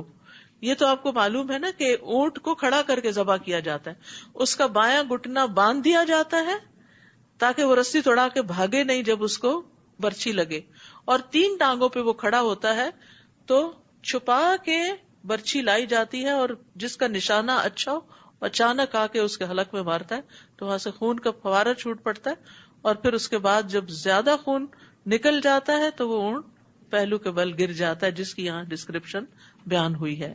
لہٰذا ذبح کرتے وقت انہیں صف بستہ کھڑا کر کے ان پر اللہ کا نام لو، پھر جب ان کے پہلو زمین پر ٹک جائیں یعنی وہ گر جائیں تو انہیں خود بھی کھاؤ اور قناعت کرنے والے کو بھی، یعنی جو نہیں مانگتا، اور مانگنے والے کو بھی کھلاؤ، سب کو دو. یعنی جو عید کا گوشت ہوتا ہے اس میں سبھی کا حصہ ہوتا ہے، بانٹ کے کھانا چاہیے اس کو.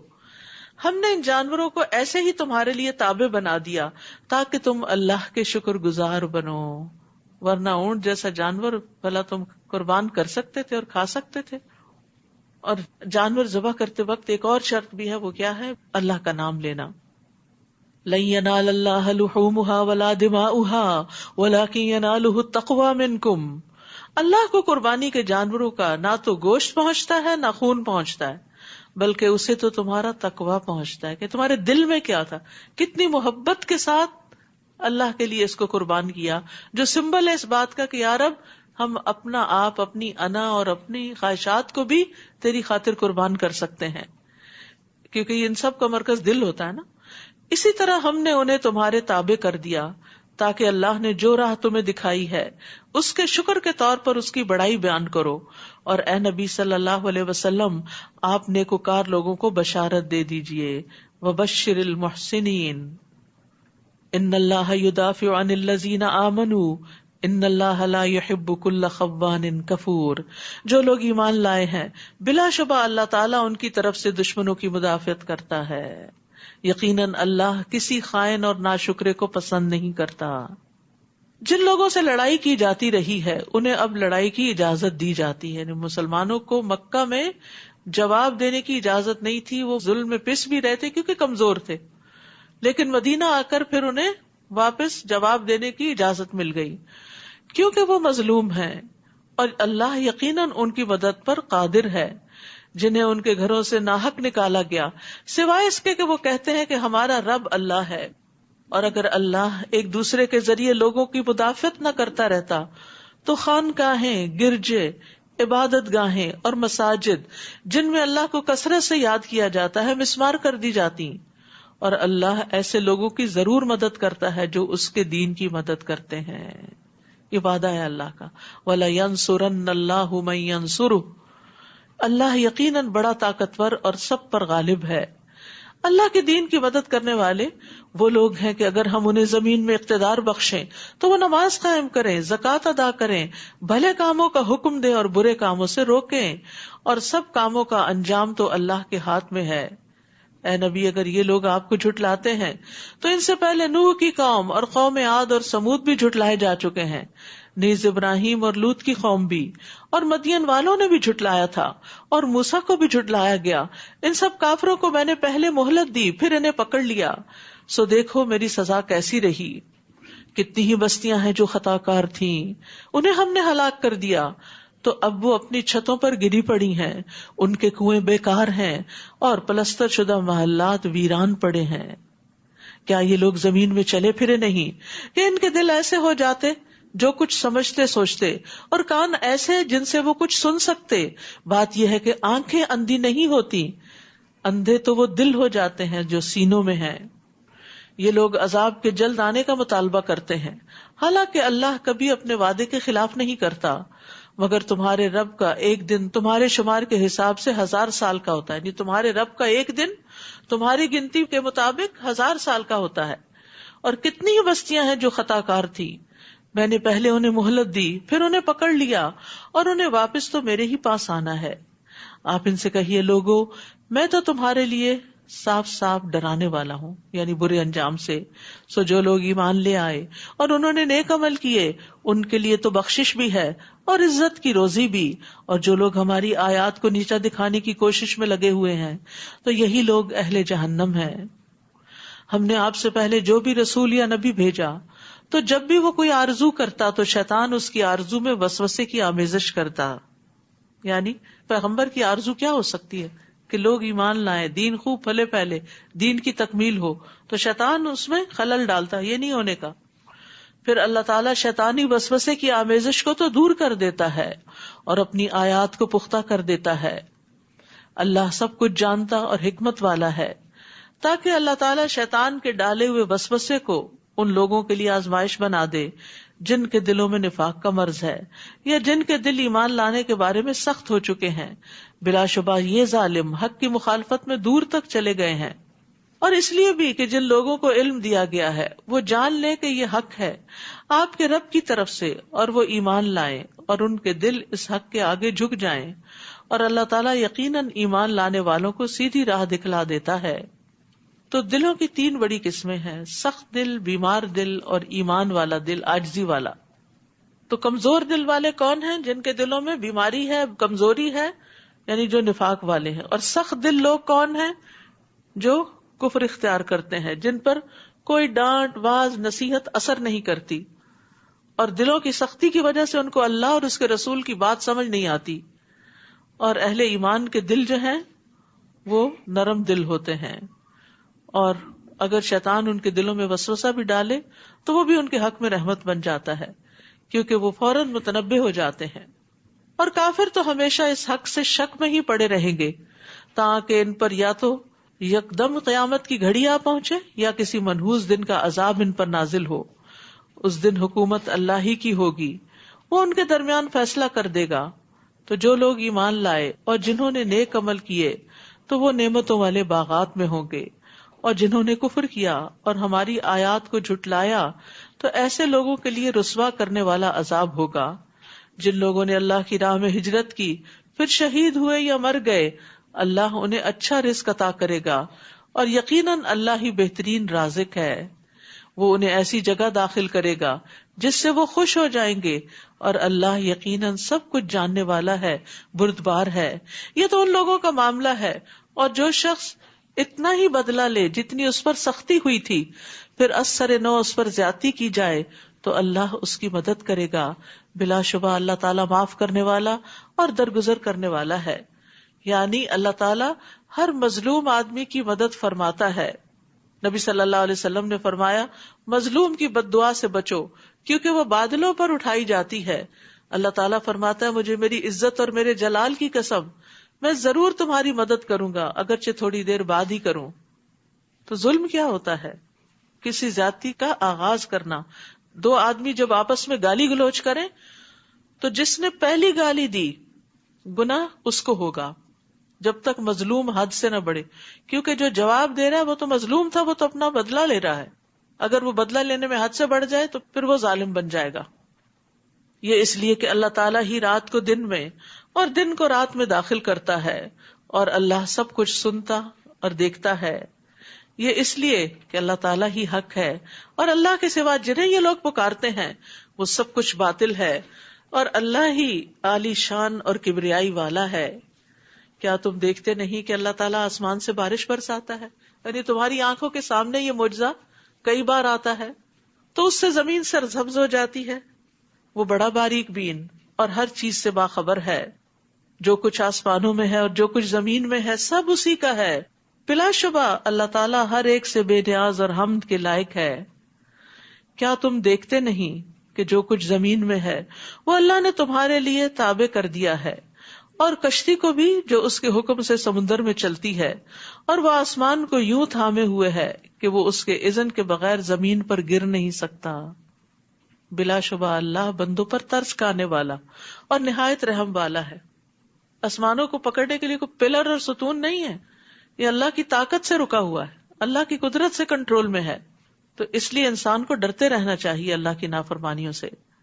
هو الذی احیاکم ثم یمیتکم ثم یحییکم ان الانسان لکفور، وہی تو ہے جس نے تمہیں زندگی دی، پھر تمہیں موت دیتا ہے، پھر تمہیں دوبارہ زندہ کرے گا، اور حقیقت یہ ہے کہ انسان بڑا ہی منکر حق ہے۔ لِكُلِّ أُمَّةٍ جَعَلْنَا مَنْسَكًا هُمْ نَاسِكُوهُ، ہم نے ہر امت کے لیے عبادت کا ایک طریقہ مقرر کیا ہے جس پر وہ چلتے ہیں، لہٰذا انہیں اس معاملے میں آپ سے جھگڑنا نہیں چاہیے۔ آپ اپنے رب کی طرف دعوت دیں، بلا شبہ آپ سیدھے رستے پر ہیں۔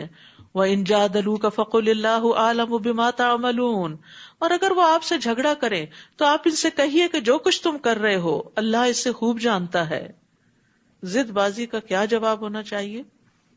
یہاں ایک بڑا اچھا ادب بیان کیا گیا ہے جو اللہ تعالیٰ اپنے بندوں کو سکھاتا ہے کہ جب کوئی شخص ضد کرے، بحث کرے، جھگڑے میں الجھے تو اس کو جواب نہ دیا جائے، نہ مناظرہ کیا جائے، اور کیا کہا جائے جو اللہ تعالیٰ نے اپنے نبی کو سکھایا، فَقُلِ اللَّهُ أَعْلَمُ بِمَا تَعْمَلُونَ، جو کچھ تم کر رہے ہو نا یہ سب اللہ کو پتا ہے، اللہ سے ڈرو.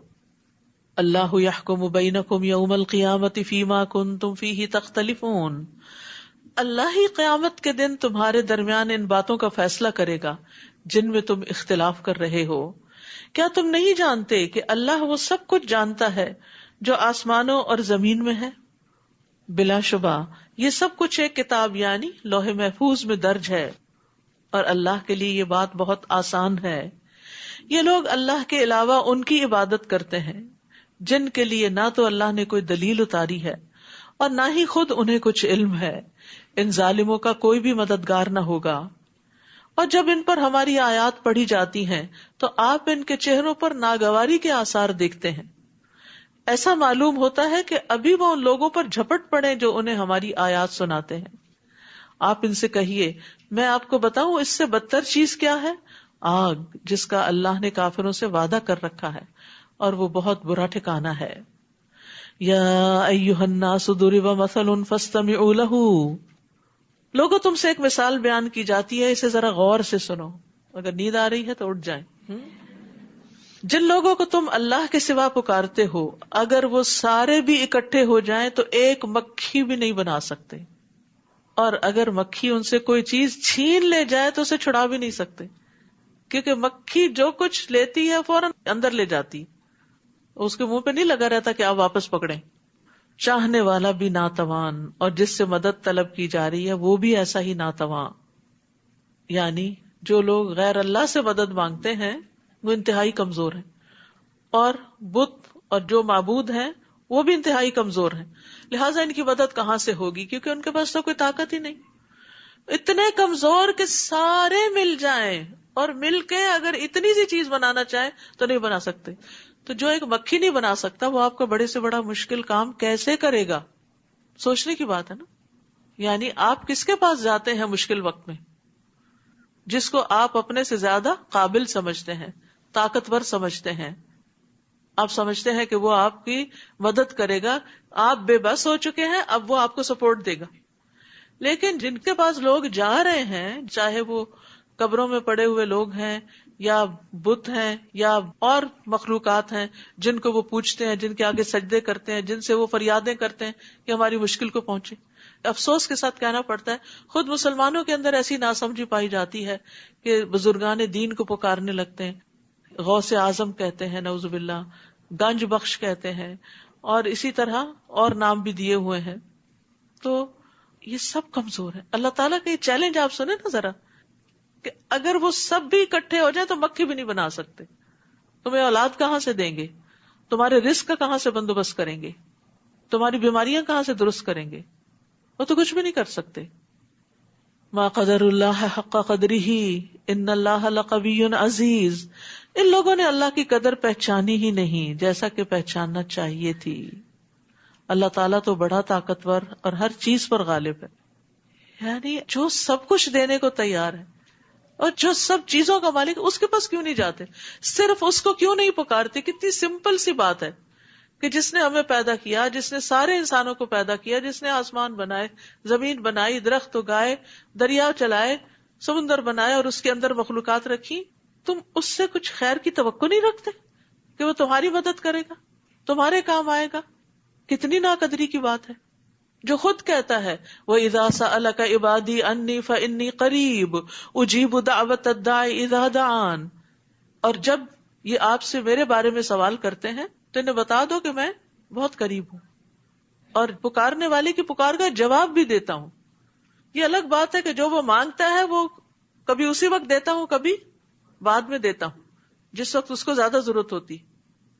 ایسا ہوتا ہے نا جیسے زندگی کی ابتدا میں بھی انسان کو کچھ چیزیں چاہیے ہوتی ہیں، انسان مانگتا ہے، نہیں ملتی، لیکن جب شادی ہو جاتی ہے ایک دم اللہ تعالیٰ نعمتوں میں اضافہ کر دیتا ہے. کبھی اس کے بعد بھی تنگی رہتی ہے، بڑھاپے میں اللہ تعالیٰ اولاد کے ذریعے اتنی وافر نعمتیں دیتا ہے، انسان حیران ہو جاتا ہے. تو انسان سوچتا کیوں نہیں کہ اپنی جوانی کے وقت کی مانگی ہوئی دعائیں تھیں، وہ آج بڑھاپے میں جبکہ مجھے ضرورت زیادہ ہے اس وقت اس کا پھل اللہ مجھے کھلا رہا ہے. چونکہ یہ سب چیزیں غیب کے پردے میں ہیں نا، تو اس لیے ہمیں اللہ کی باتوں پر یقین نہیں آتا اور ہر چیز کو فار گرانٹیڈ پر لیتے ہیں. یہ تو ہمارا حق تھا ہی. یہ تو بچوں کو ہم نے قابل بنا، بھئی خود کیوں نہیں قابل بنے کہ تمہاری پچھلی زندگی بڑی اچھی ہوتی؟ تو یہ تو اللہ نے دیا.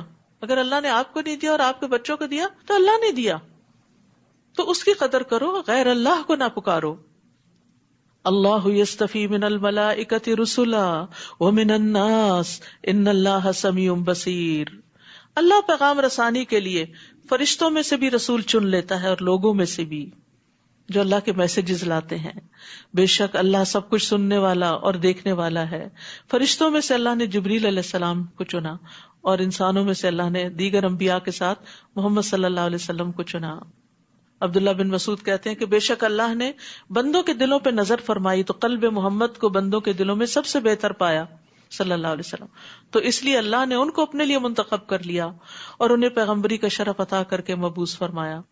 پھر قلب محمد کے بعد بندوں کے دلوں پہ نظر فرمائی تو آپ صلی اللہ علیہ وسلم کے صحابہ کے دلوں کو بندوں کے دلوں میں سب سے بہتر پایا، چنانچہ اللہ نے انہیں اپنے نبی کا وزیر بنا دیا.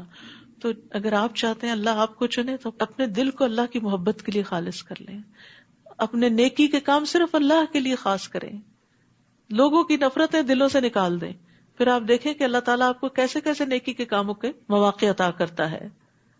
ہم بعض اوقات سب کو بلا کے ایک سے خار رکھ بیٹھتے ہیں، اسی کو معاف نہیں کرتے، سب کیے کرائے پہ پانی پھر جاتا ہے، وہ آخری کانٹا بھی نکال دیں، معاف کریں، آگے چلیں، اللہ کی محبت حاصل کریں، نیکیوں کے مواقع حاصل کریں. یہ کمائی کا وقت اور دن اور موقع ہے. وہ اسے بھی جانتا ہے جو کچھ ان کے سامنے ہے اور اسے بھی جو ان سے اوجھل ہے، اور تمام معاملات اسی کی طرف لوٹائے جاتے ہیں. اے لوگو جو ایمان لائے ہو، رکوع کرو اور سجدہ کرو اور اپنے رب کی عبادت کرو اور نیک کام کرو تاکہ تم کامیاب ہو سکو، اور اللہ کی راہ میں جہاد کرو جیسا کہ جہاد کرنے کا حق ہے. اس نے تمہیں اپنے دین کے کام کے لیے چن لیا ہے اور دین میں تم پر کوئی تنگی نہیں رکھی. یہ تمہارے باپ ابراہیم کا دین ہے. اللہ نے اس سے پہلے بھی تمہارا نام مسلم رکھا تھا اور اس قرآن میں بھی مسلم ہے، یعنی ہمارا نام کیا ہے؟ مسلم. یہ فرقہ وارانہ نام لوگوں نے خود رکھ لیے تاکہ رسول تم پر گواہ ہو اور تم لوگوں پر گواہ ہو. لہذا نماز قائم کرو اور زکوٰۃ دو اور اللہ کے دین کو مضبوطی سے تھامے رکھو. وہی تمہارا کارساز ہے، وہی تمہارا مولا ہے. وہ کتنا اچھا مولا ہے، کتنا اچھا مددگار ہے. تو یاد رکھیے کہ انسان سب کچھ ہوتے ہوئے بھی اگر اپنے آپ کو اللہ کے دین کے لیے خالص نہیں کرتا تو خسارے میں ہے. اسی لیے یہاں کہا کہ اللہ کی راہ میں ایسے کوشش کرو، ایسے محنت کرو، ایسے جہاد کرو جیسے حق ہے کرنے کا. حق کیسے ادا ہوتا ہے؟ حق تو ادا نہیں ہو سکتا، لیکن اخلاص کے بغیر کوششیں بیکار ہیں. یعنی صرف اوپر اوپر کی بھاگ دوڑ نہیں، اخلاص کے ساتھ بھاگ دوڑ، اللہ کے دین کی خدمت، اس کے لیے محنت. چھوٹا سا بھی کوئی کام ہو، چاہے مسجد کا جھاڑو ہی کیوں نہ ہو، چاہے پیسے گن کے بینک میں جمع کرانا ہی کیوں نہ ہو، چاہے کرسی پہ بیٹھ کے پڑھانا ہی کیوں نہ ہو، چاہے لوگوں کو بلانا ہی کیوں نہ ہو. یعنی کسی بھی طرح جب خالصتاً اللہ کی رضا کے لیے انسان اللہ کے دین کی مدد کرتا ہے تو وعدہ کیا، اللہ ضرور ان کی مدد کرے گا. اور پھر اخلاص میں کیا ہے؟ اسلام، اپنا آپ اللہ کے سپرد کر دینا. اور یہاں پر اس نے تمہارے لیے دین میں کوئی تنگی نہیں رکھی. حقیقت ہے ہمارے دین میں تنگی نہیں ہے. کس طرح اللہ نے وضو نہیں کر سکتے تو تیمم کی سہولت رکھی ہے، کھڑے ہو کے نماز نہیں پڑھ سکتے تو بیٹھ کے پڑھنے کی اجازت دی ہے. کس طرح سفر میں 4 رکعتوں کو 2 رکعتیں کر دیا ہے. بیمار ہو، مریض ہو، سفر پر ہو تو روزے چھوڑ کے باقی دنوں میں پورے کر سکتے ہیں. حج میں آسانیاں پیدا کی. رسول اللہ صلی اللہ علیہ وسلم حجۃ الوداع میں مینا میں ٹھہرے ہوئے تھے تاکہ لوگ آپ سے مسائل پوچھ سکیں. ایک شخص آیا، اس نے کہا مجھے خیال نہیں رہا، میں نے ذبح سے پہلے سر منڈا لیا. آپ نے کہا کوئی بات نہیں، اب ذبح کر لو. دوسرا آیا، کہا میں نے لا علمی میں کنکریاں مارنے سے پہلے قربانی کر لی. آپ نے فرمایا کوئی حرج نہیں، اب رمی کر لو. نبی صلی اللہ علیہ وسلم سے جس چیز کا بھی سوال کرتے جو کسی نے آگے پیچھے کر لی ہوتی تھی تو آپ یہی فرماتے کوئی حرج نہیں، اب کر لو. وما جعل علیکم فی الدین من حرج، تمہارے لیے دین میں تنگی نہیں رکھی. ایز لانگ ایز تم اللہ کے لیے خالص ہو کے وہ کر رہے ہو جو تمہیں کرنا چاہیے، وہ روزوں کی گنتی پوری کر لو، نمازوں کی گنتی پوری کرو، مناسک حج کی گنتی پوری کرو، کرنے کا کام کرو، لیکن اس میں سہولت بھی دی گئی. پھر اسی طرح صدقے میں بھی آپ دیکھیں کتنی اپرچونٹیز، کتنی ورائٹی دی گئی. جس وقت جہاں جو موقع ہو وہاں انسان اس کے مطابق کرتا رہے. پھر جس کے پاس مال نہیں، کیونکہ پھر انسان کے اندر وہ آتا ہے نا کہ میرے پاس تو کچھ ہے نہیں دینے کو، میں کیا کروں. فرمایا ہر تسبیح صدقہ ہے، ہر تکبیر صدقہ ہے، ہر تحمید صدقہ ہے، ہر تحلیل صدقہ ہے، لا الہ الا اللہ پڑھنا صدقہ ہے، نیکی کا حکم دینا اور برائی سے منع کرنا صدقہ ہے، یعنی لوگوں کو دین کی طرف بلانا، یہ بھی صدقے کا کام ہے تمہارے لیے. اور تمہارے ہر ایک کی شرمگاہ میں صدقہ ہے، یعنی وائف کا اپنے ہسبینڈ کی خواہش یا شوہر کا بیوی کی خواہش پوری کر دینا بھی صدقہ ہے. یعنی بعض اوقات انسان دل تنگ ہوتا ہے نا، کوئی بھی کام ہو جس میں انسان کی اپنی مرضی نہ ہو لیکن دوسرے کا بہت دل چاہ رہا ہو. کبھی کوئی آپ کو فرمائش کر دیتا مجھے یہ چیز بنا دے، کسی کی خوشی کی خاطر اپنا آرام قربان کر دینا، یہ بھی صدقہ ہوتا ہے. تو یہ سب صدقات جب انسان اللہ کے لیے کرتا ہے، بڑے سے بڑا کام، چھوٹے سے چھوٹا کام، تو اللہ سبحانہ وتعالیٰ تو ہمارے دل دیکھتا ہے اور ہمارے عمل کو دیکھتا ہے کہ وہ کیسے کیا گیا. پھر اسی طرح طہارت کے مسائل میں بھی آسانی ہے. عبداللہ بن ابی قیس کہتے ہیں کہ میں نے عائشہ رضی اللہ عنہا سے سوال کیا وطر کے بارے میں، پھر آگے حدیث بیان کی. میں نے پوچھا آپ جنابت کی صورت میں کیا کرتے تھے، کیا سونے سے پہلے غسل فرماتے یا غسل سے پہلے سوتے؟ انہوں نے جواب دیا آپ یہ سب کر لیتے، کبھی نہا کر سوتے اور کبھی وضو کر کے سو جاتے. میں نے کہا اللہ کا شکر ہے جس نے دین کے معاملے میں وسعت رکھی ہے، یعنی کام کرنے کے بتا دیے. پھر ٹائم بھی ایک مقرر، مثال کے طور پہ آپ دیکھیے نماز کا ٹائم، ہر دو نمازوں کے بیچ میں کم از کم ایک ایوریج ڈے میں 1.5 گھنٹے کا وقفت ہوتا ہی ہے، مغرب اور عشاء کے بیچ میں یا عصر اور مغرب کے بیچ میں. یہاں تو ماشاءاللہ دن لمبے ہیں تو زیادہ وقت بھی مل جاتا، یعنی اس میں کافی کھلا وقت ہوتا ہے نماز ادا کرنے کا. اسی طرح باقی کام کرنے کا بھی، سال میں ایک دفعہ زکوٰۃ دینے کے لیے، یعنی پورا سال جو آ رہا ہے جا رہا ہے کوئی زکوٰۃ نہیں، ملینز آئے ملینز گئے کوئی زکوٰۃ نہیں اگر سال کے آخر میں کچھ نہیں بچا. کتنی سہولت ہے. ہاں اگر جمع کر کے رکھتے ہیں تو پھر تمہارے لیے نہیں ہے سب کچھ، اس میں اوروں کا بھی حصہ ہے. تو ہمارے دین میں بڑی وسعت ہے، بڑی خوبصورتی ہے، اس کو پڑھنے سمجھنے اور اس پر عمل کرنے کی ضرورت ہے. وآخر دعوانا ان الحمد للہ رب العالمین. سبحانک اللہم وبحمدک، اشہد ان لا الہ الا انت، استغفرک واتوب الیک. حج عمرے کی بڑی بات ہوئی. یہ ایک کارڈ ہے، جو لوگ عمرے وغیرہ پہ جا رہے ہیں، رمضان میں جا رہے ہیں، آپ کے دوست جان پہچان والے، تو اس کو گلے میں ڈال کے ساتھ ساتھ ہر سٹیپ کی دعائیں بھی ہیں اور کیا کیا کرنا ہے، اس کے بعد پھر کیا کرنا ہے، پھر کیا کرنا ہے. تو یہ بڑی سہولت کی چیز ہے، آپ گفٹ کے طور پر بھی دے سکتے ہیں دوسروں کو. اور اسی طرح یہ چھوٹی سی کتاب ہے عمرے کے بارے میں، یہ بھی آپ دے سکتے ہیں. السلام علیکم ورحمۃ اللہ وبرکاتہ.